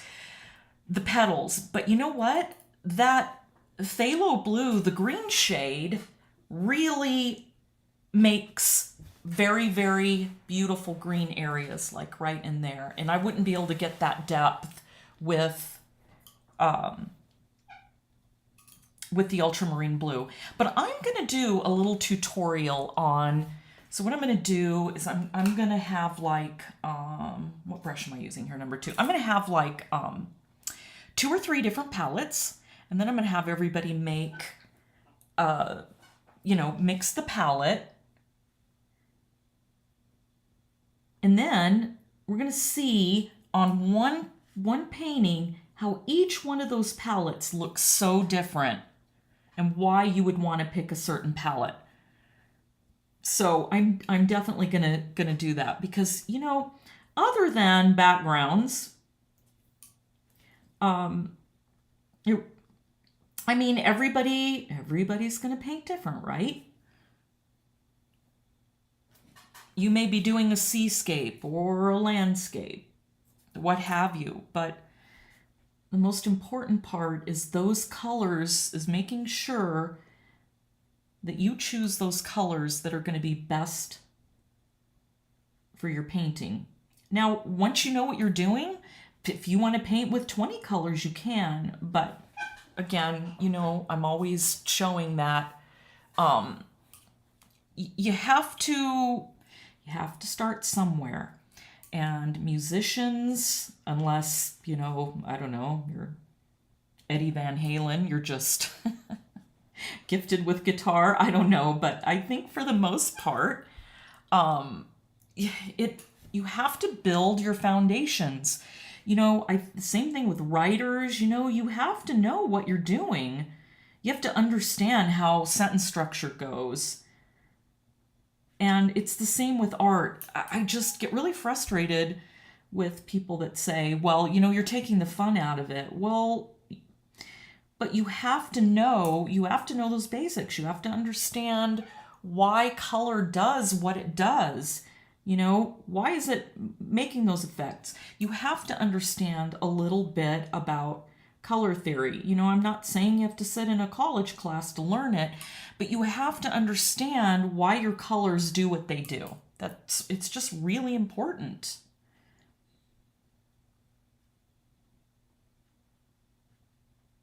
You have to learn that stuff.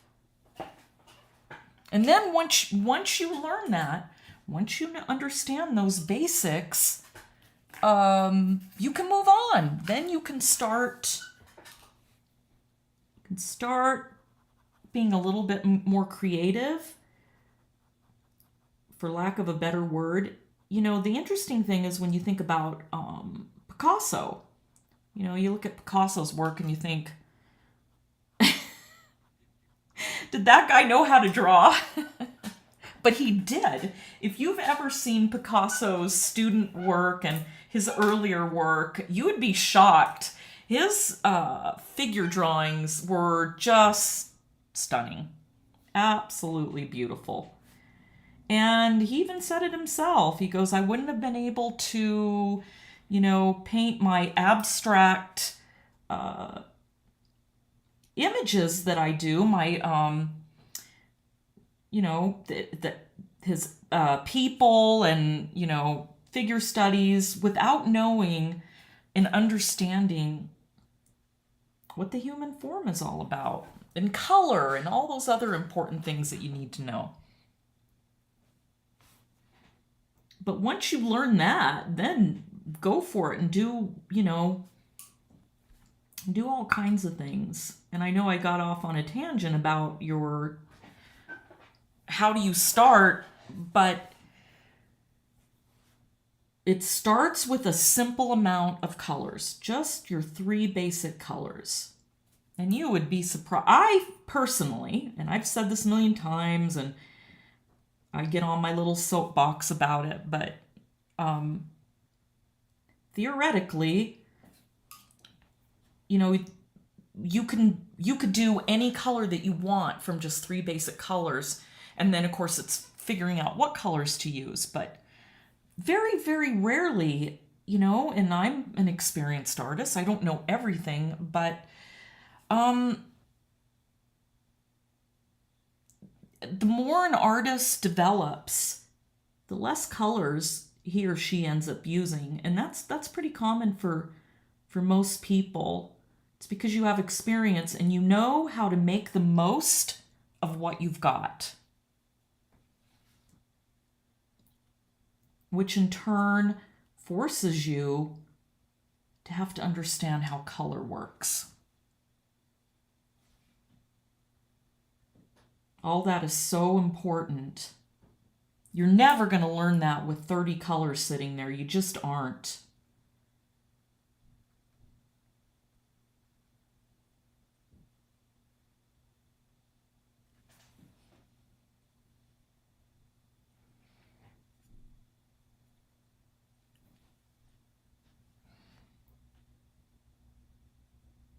It should be, and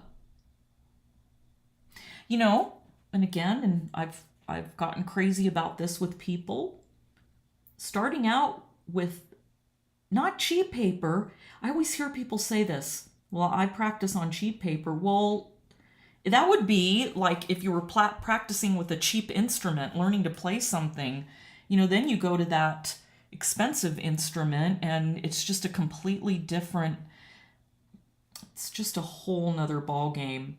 There's just no way. I mean, look at what I'm going through right now with that background. I finally just stopped on it. So, it's just one of those things where it just takes time and you have to have the best equipment and the best tools to get that job done. And you're not going to be able to learn how all those colors blend together unless you're using a good, high quality cotton, 100% cotton professional paper. And if you are using a good paper, you can just use the back of it. Start over again. I actually don't bother looking at what side is the front side, just whatever side I like the best, whatever texture I like the best is the side I use. I shouldn't really say that for all paper. I don't know if that's the same with like Fabriano or Twin Rocker. I'm not sure, but I know for arches it is that way. There, I like how that darker color right there is built up. That looks good. Like I said, I'm just kind of getting into the flow of it, which is kind of nice.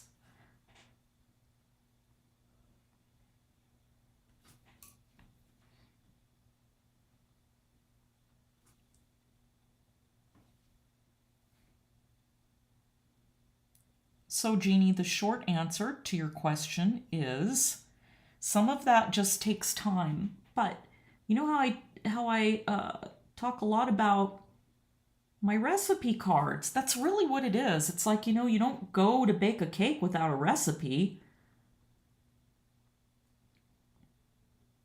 And then sometimes you can alter the recipes a little bit, but you need a recipe. And that's why using good paper, having the best professional paints, starting out with 3, because that's reasonable. I mean, you could either spend $20 on, you know, 3 colors or $100 on 20 colors. So starting out with the best, concentrating on just a few colors, and then figuring out what that recipe is going to be. That right there is just it's just so important. It really is.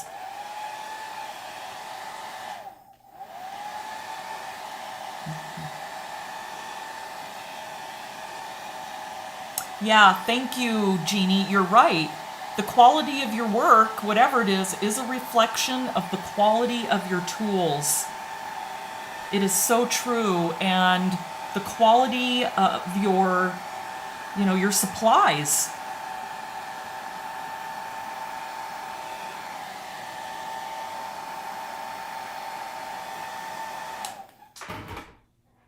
I see one more little spot I want to get right over here.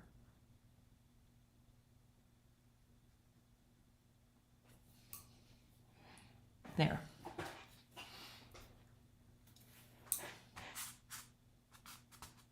Trying to see what's dry and what isn't. So I think I can come over and work on this leaf now. And this one is pretty cool because it's got a little, let me get back over to my image.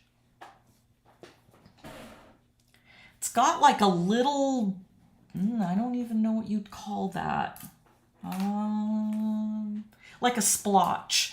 Like maybe there was a little bit of a diseased area. So I'm going to kind of wet the whole thing.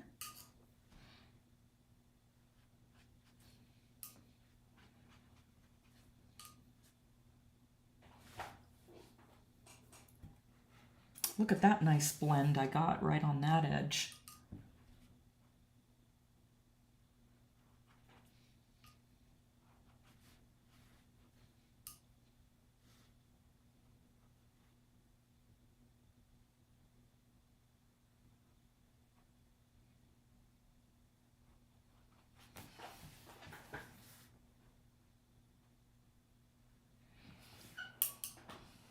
Okay, same thing.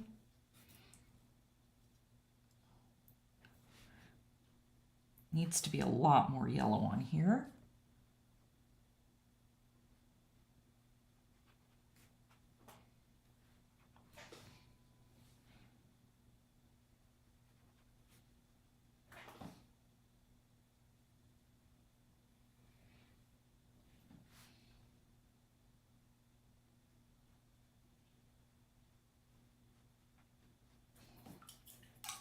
I'm going to get a really small brush.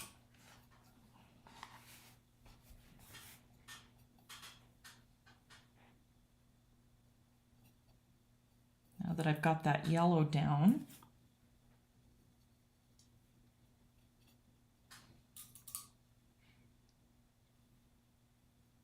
kind of adding to that burnt sienna that I made. I'm adding some yellow and a little bit more of that magenta.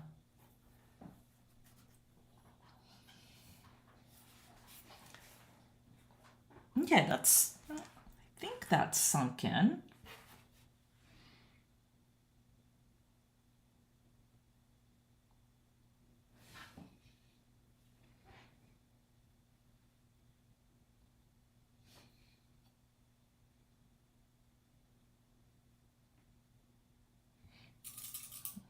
Oh, I just grabbed a huge thing of that blue. That's okay. Some of these areas a little bit darker. This is the thing I love. I love putting in all those little details.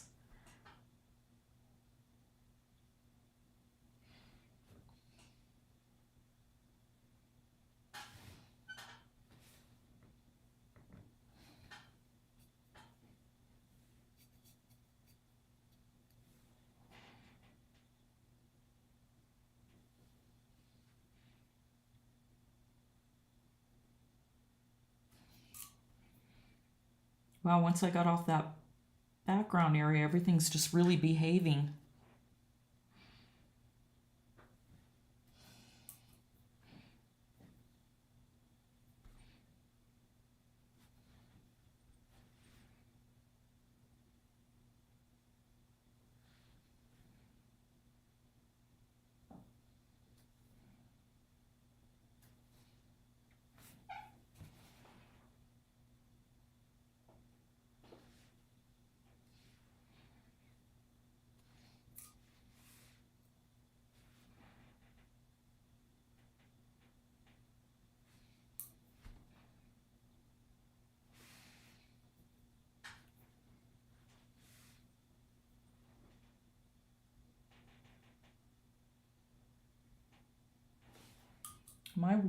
The water on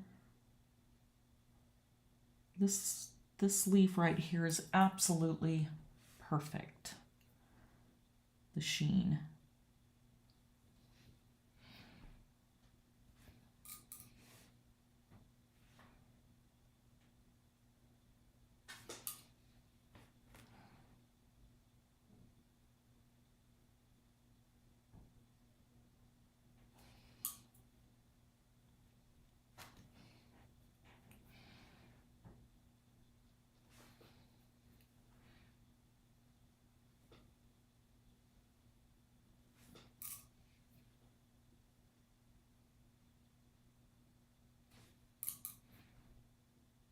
I like putting in leaves that aren't perfect.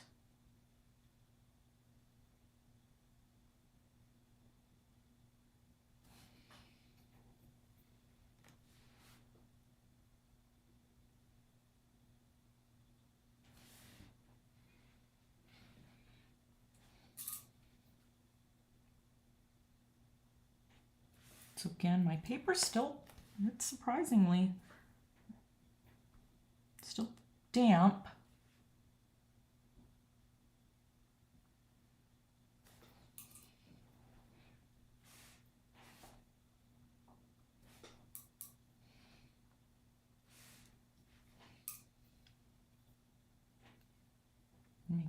Just thinning it out a little bit.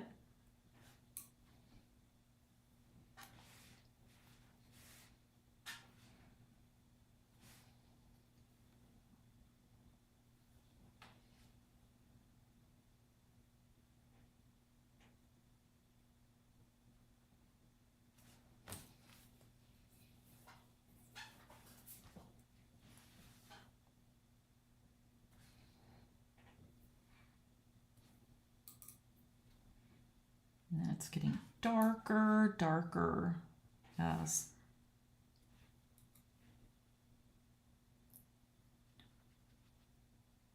you get over into that corner.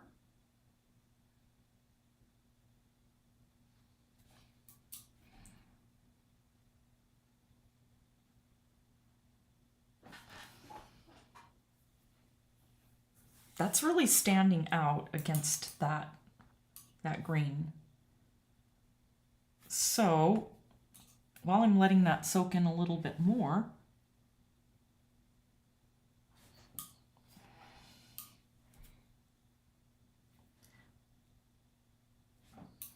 I'm going to grab some of that blue,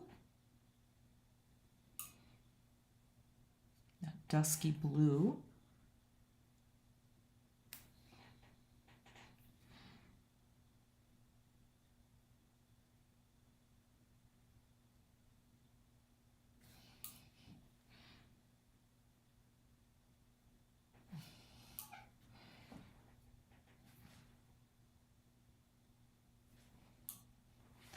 We have just a little bit more of that phthalo blue in there.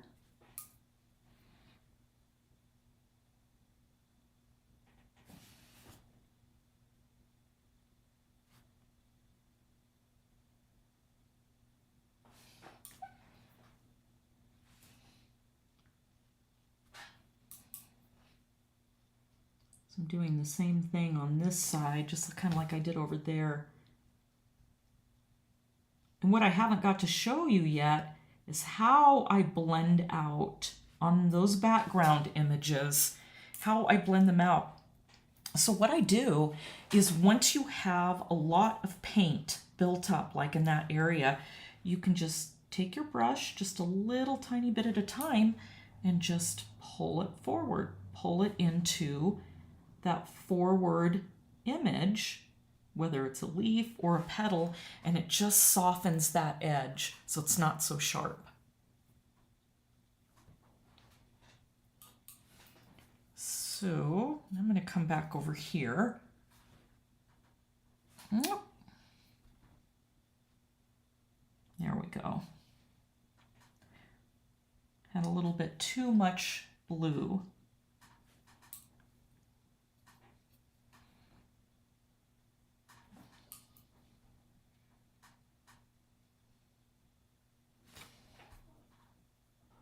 Ooh, that looks good. But it's still, I need that shadow that's going across there.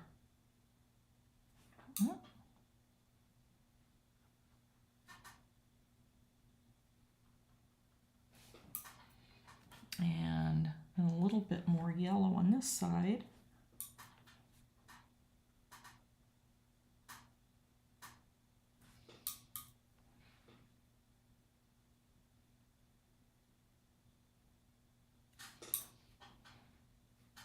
Maybe a little bit more.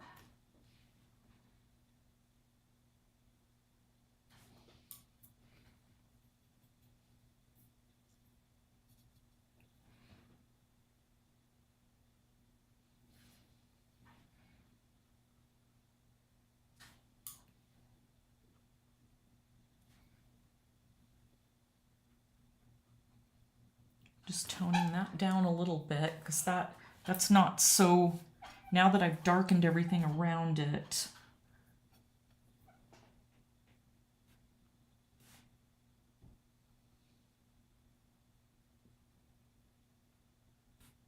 I still have plenty of working time.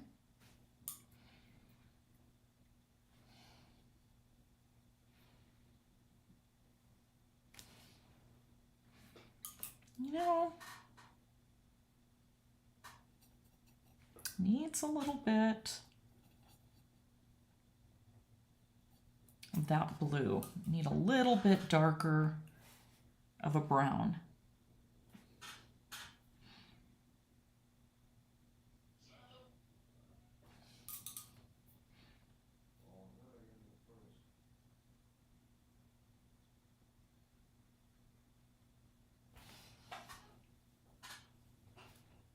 Now I'm getting there.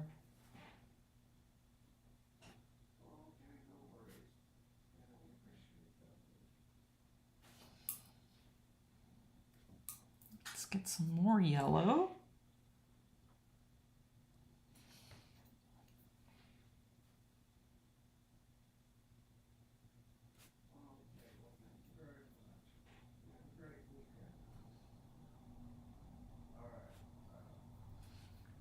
Ooh, and then I just saw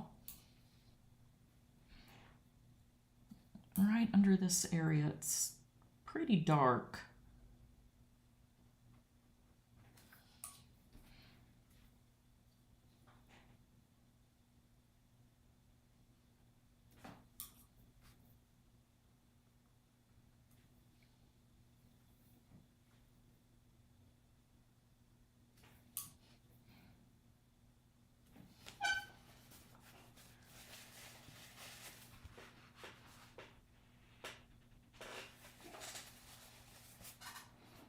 Nice.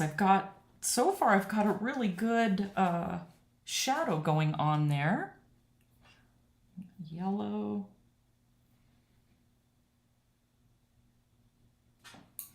Just pulling a little bit of that color down into this lower part of the leaf.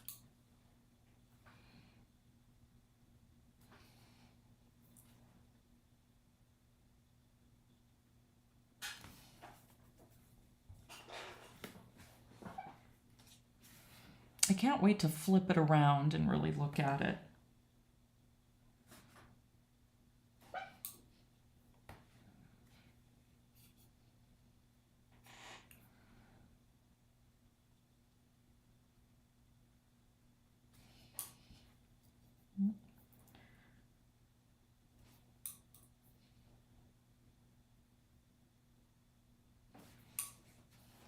And then I'll come back and I'll define that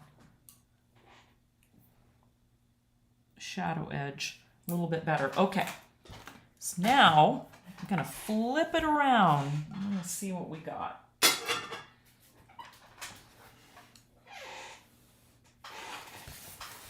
Let's see how that looks. Yay! Let me zoom out. Look at how that red, well, it's not red. It is red, but, you know, obviously it's a very unsaturated red. That's all burnt sienna really is. But you can see how I've got it over in this area too. And we have it up in that area. So now it's harmonizing right there. So it's really starting to come together because again, so I've got, you know, right here, I've got those burnt sienna-like areas, and now I've got them over here and down through here. So as I'm going around this whole background, all these areas are now, they're all starting to harmonize together. And pretty soon, once I get this leaf done and we can see that light coming through right there, it's gonna really look good. So I think now I can come and add a little bit into that leaf.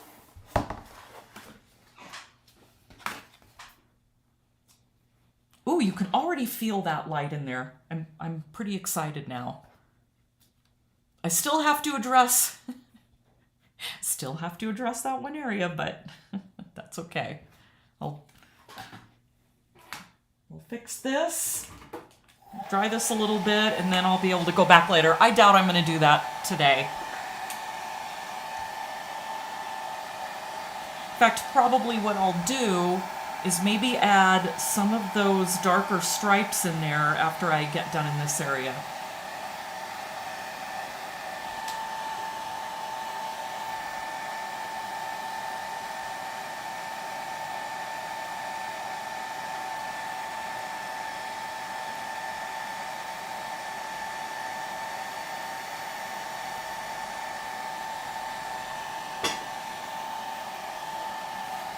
Gosh, it's hard to believe 2.5 hours have gone by almost. Okay.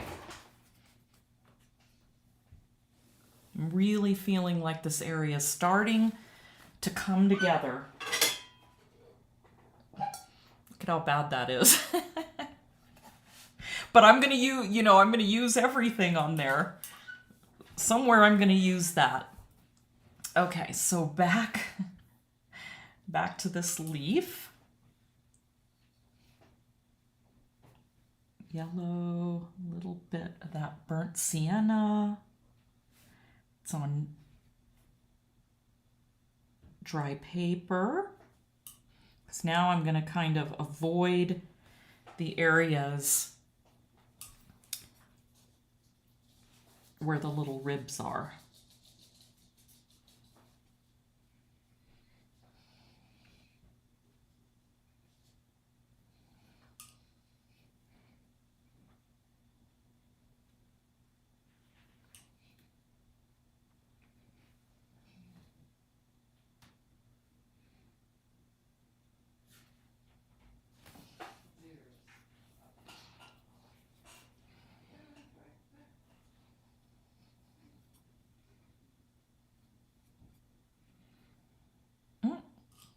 Let's see, yellow and the magenta.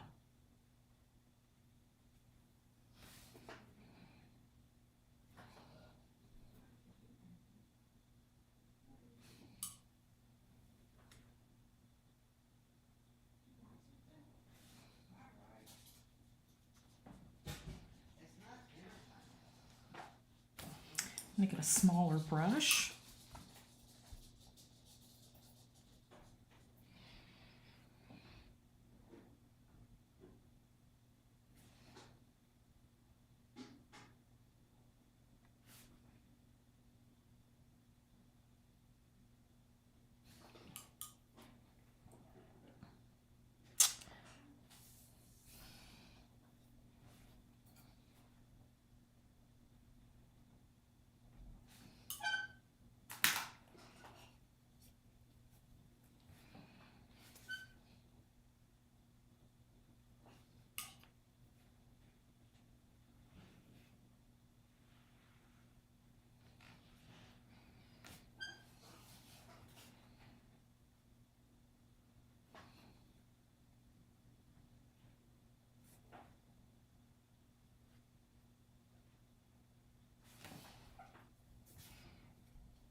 Boy, they did this. This gets dark way down here.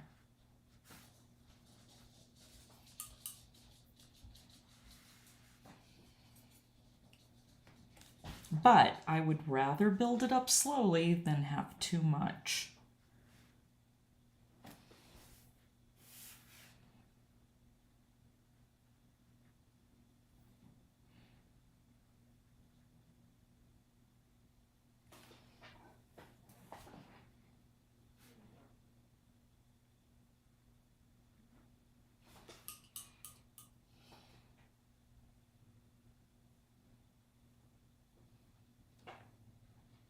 See, now you can see just a little bit of that line. So I waited, let the paint sink in, and then I went back over it with some more color.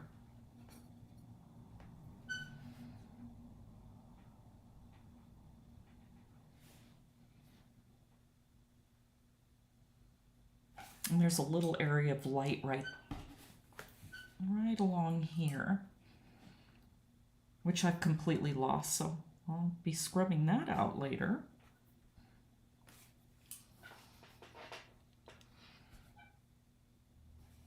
Okay.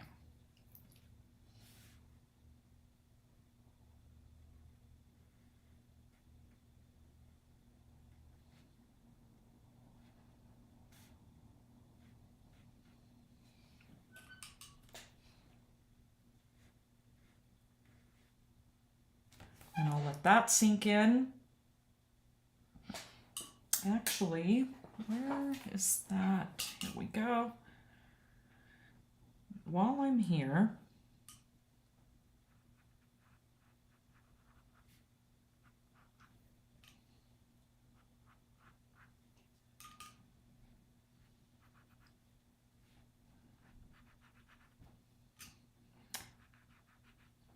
these scrubber brushes that I'm using, this is from Rosemary and Company.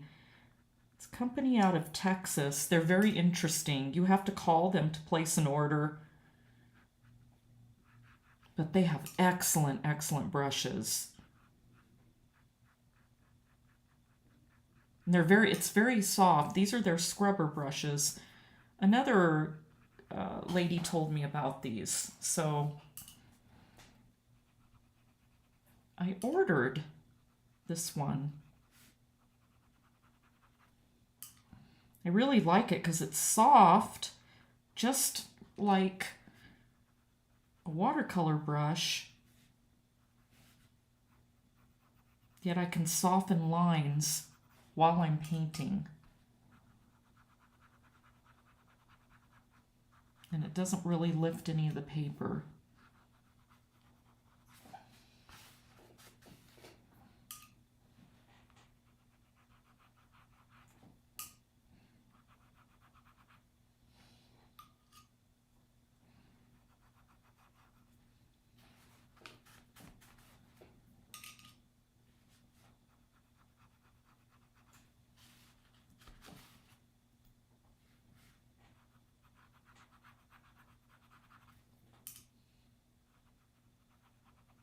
Just wanted to get that edge right there softened.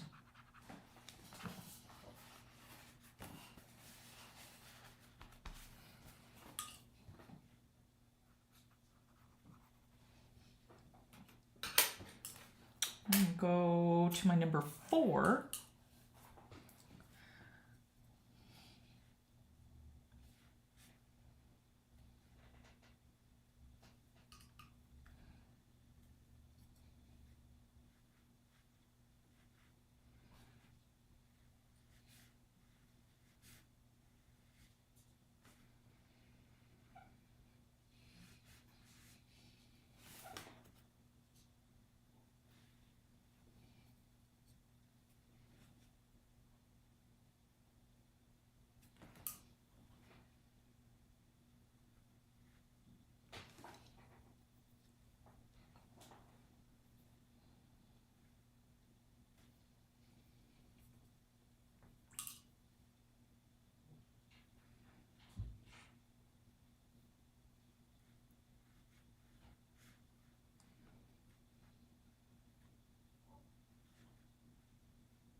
Okay.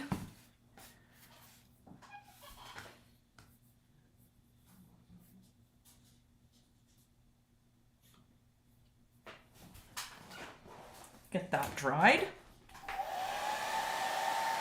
Or at least set, so I can move back over there.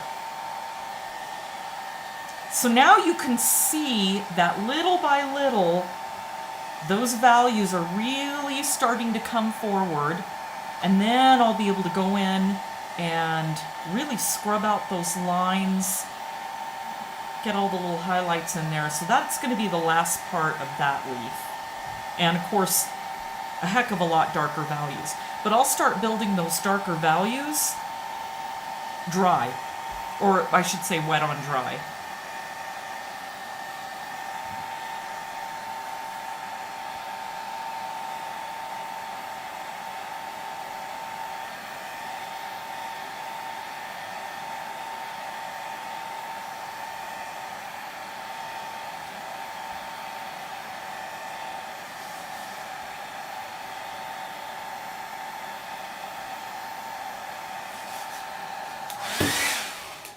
You know what? Actually, as I'm looking right along this edge and right over there,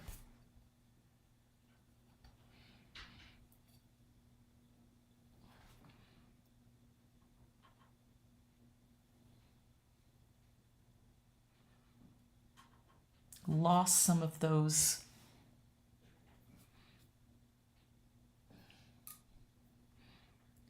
darker values.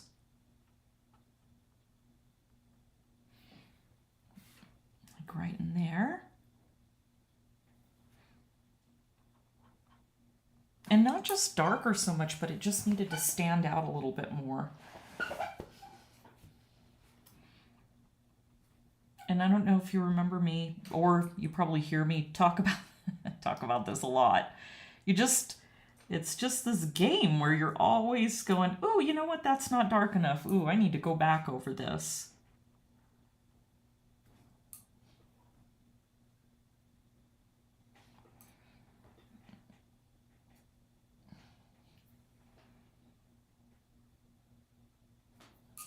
And I gotta fix that little area right there. Lost that. So now I am gonna go ahead and use my scrubber brush.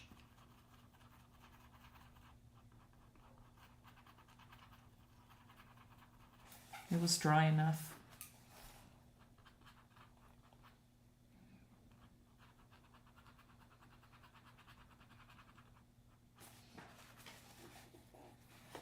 There we go. Got it back.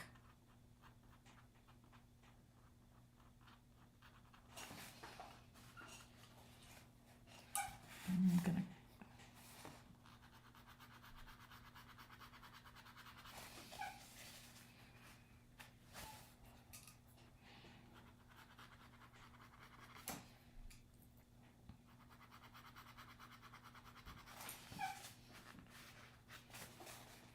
Oh, look at how much that helped that edge. Do it right up to where that shadow is supposed to be.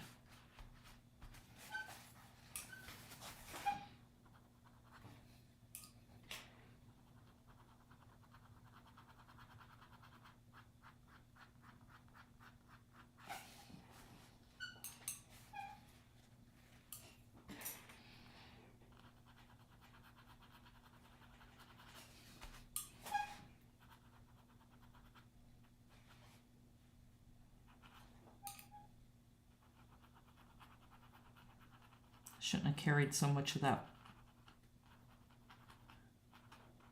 brownish color down. Oh, there we go. Ah, much better.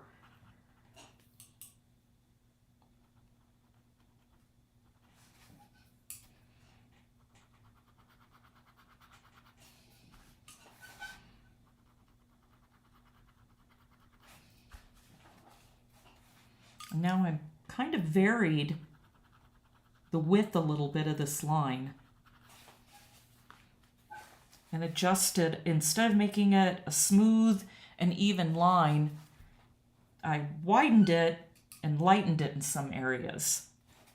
And then I'm going to fix this area here.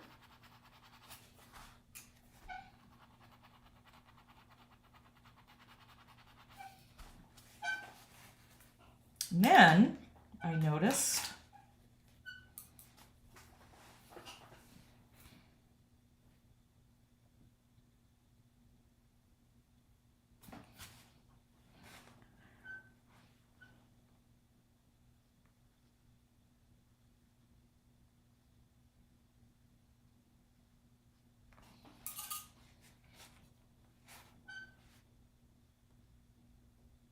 wow, wait till all these values get darkened, and then those little white areas are just going to really stand out.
See, let's darken this little area some more.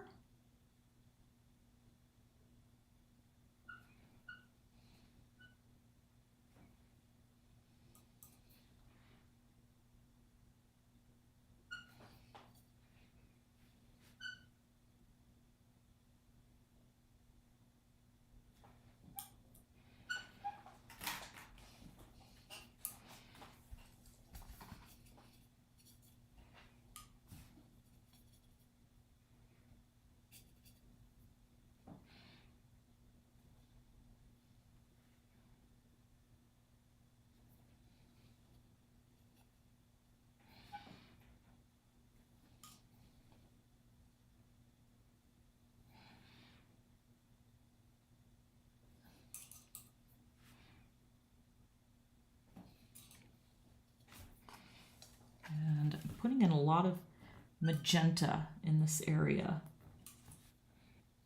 and yellow.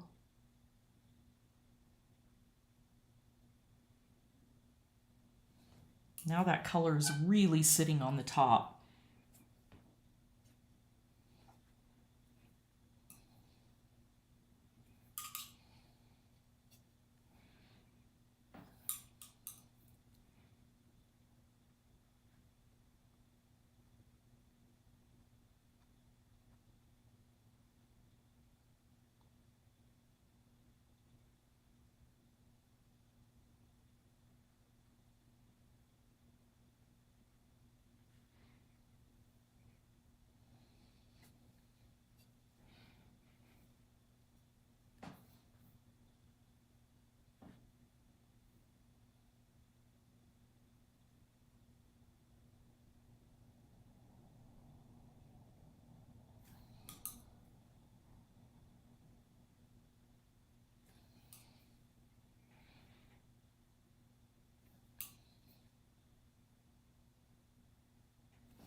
See how I'm pulling that color now right out from that background and just softening it and pushing it back just a little bit.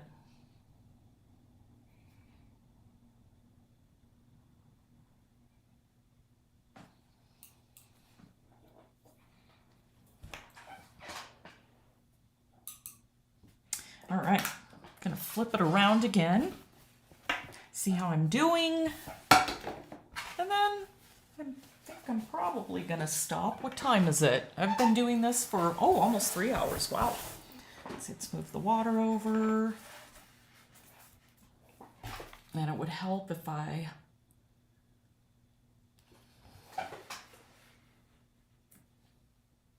pull out the zoom.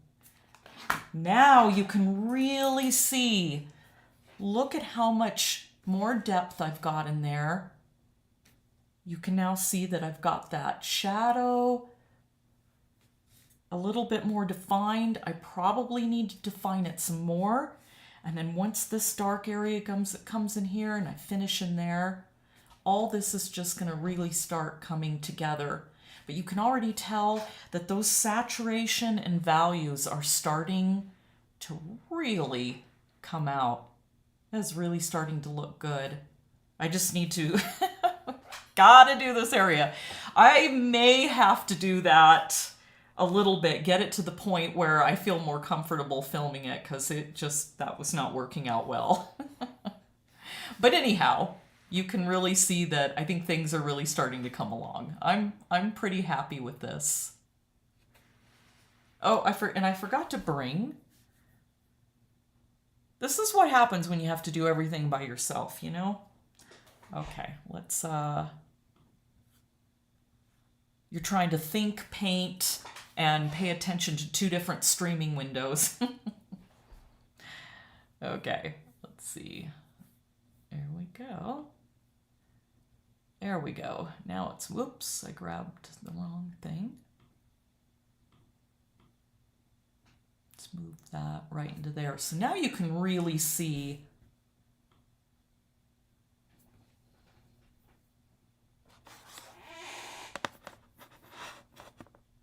there we go. I noticed my cord was in the way. So there we go.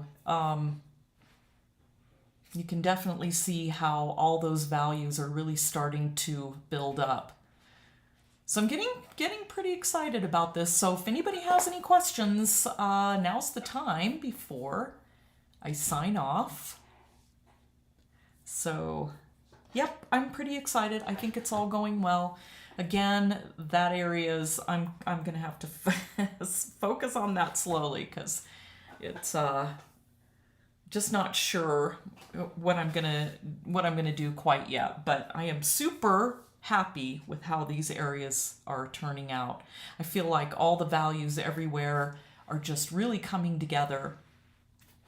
Hi, Shannon.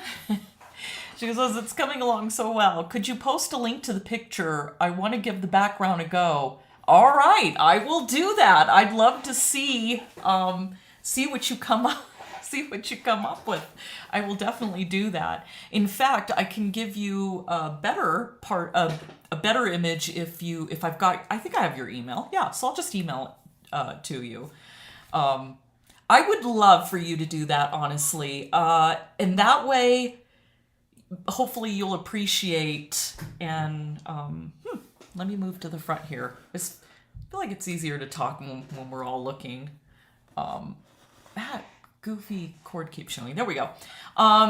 So, yeah, whew, that was a little scary, but I really feel like it all came together when I moved over onto the leaves, so I'm pretty happy with that. And oh, you're welcome, Shannon. I'd like to see what your thoughts are, and maybe anybody who does want to try this, they can help give me some ideas on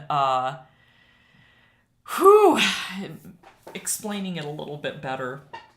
But again, I feel like once we got over into this leaf and that really cool little area that looks like it got damaged, I'm I'm feeling confident. In fact, I'm gonna hold it up. That way you can kind of see the whole thing. Let's see how big it is. Let's see. Can I peek around?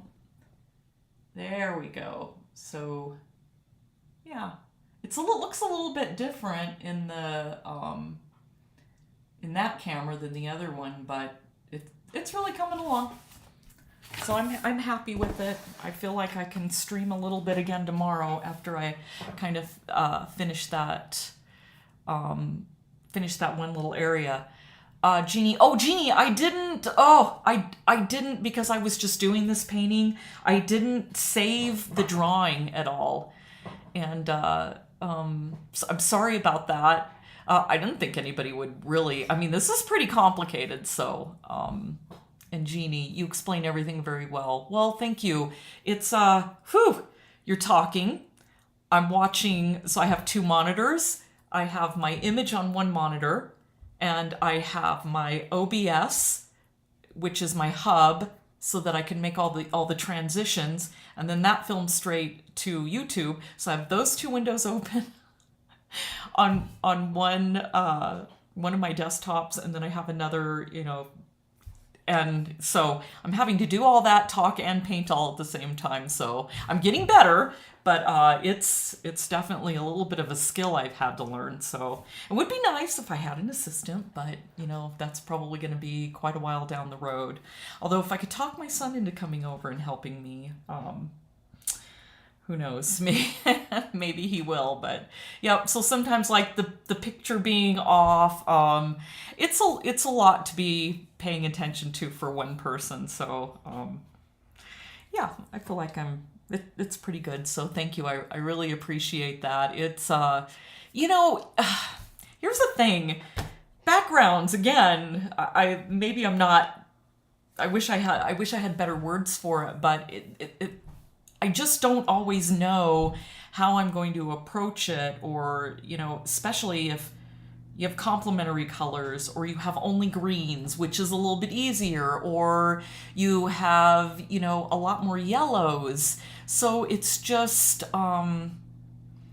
it's hard. Some of those areas are hard, and that lower area is very difficult, and I want it to come out right. So I think if I'm, not filming and I work on it, I think I can get it to the point where I can come back to filming on it. So, or streaming, I should say. So, but yes, if anybody would like the drawing, although I'm gonna say this, I have another one that is a little bit simpler. It's the same lily, but it's one lily. And I would do it square and have areas where, the petals are going off. And so it's not as scary of a background. And so I want to get that up pretty quickly. And so if anybody wants to wait for that, I would like to do that here soon. Obviously, next week we have Thanksgiving. I have a couple of tutorials coming up that we're all getting ready for. That gorgeous little bird, don't you just want to squeeze it? That little female cardinal. And then, of course, the what am I trying to say? The red flower. The amaryllis. So those two coming up. And so because then, we've got Christmas. So it's going to be after the Christmas holiday. And then I'll just really start lining them up. But I love these Peruvian lilies. They are so beautiful. So I thought, well, shoot, if I'm doing it as a painting, that will also help me a little bit to do it as a tutorial. So I really want to do that. So if any of you want to wait, I'm hoping to do that the first week of January. I've had a lot of requests for it now, so I'm like, okay, well, I found a great one. Let's do it, and we'll do a little bit more of a complicated background. It's not this complicated, but it's close, and not as many super dark values. So if everybody can wait until the beginning of January, that'll be a great one. And then if anybody is nervous about the background, well, you just don't have to put it in. You can just paint the paint the flowers. So, and Becky would love to do it. Oh, good. So you know what I'll do then? I will post it tomorrow. I'll post what the image is going to look like so everybody can see it. But it's stunning. It's just bright and it's right out there. It's 1 instead of 2, and and it's got a couple of buds in the background. And I think it's a difficult enough background that I think you can attempt it, but it's not as hard as this one. That lower area. Whew, okay. So, good. I think I'm going to go ahead and do that then. But Shannon, I'll still send you the image. Anybody wants the image, I'll go ahead and send it to you if you want to attempt it. But I think the other one is going to be much easier. Not easy, but just not as difficult as this one. So, thank you, Shannon. Thank you, everybody, for saying that. It's, again, I say this all the time, but boy, putting yourself out there like that, it's almost like you're standing on a stage in front of 10,000 people talking and everybody's watching you. Can be a little intimidating sometimes. And okay, so you still want to take a corner and give it a try. Great, that'll be good. So I will email that to you, and then I'll go ahead and get the other picture up so everybody can see it. But it's honestly just as beautiful as this one. So, yep. So this is all exciting. So unless anybody else has any questions, I'm going to sign off. And this was a lot of fun. Once I got into the leaves, it was fun. I think you could all tell I was a little bit stressed in the other area. I was like, I can't do this in front of everybody right now. Well, let's move along. But all in all, it's still fun. I had a good time. And I just can't believe everybody watches me do this. It's amazing to me, and it's a really good feeling. And every once in a while, I'm still a little surprised people would want to watch me paint. So, I'll try not to let everybody down, and I'll keep doing this. And again, I'm going to do this tomorrow, and probably around noon, the same time. So it gives me a chance to get all my stuff done in the morning. And so get this started tomorrow, and I'll get that other image posted. So I'm going to say goodbye, everybody, and hope you have a good Friday night and a good weekend if I don't see you tomorrow. And again, probably around noon my time. So, okay, everybody, I'm going to sign off.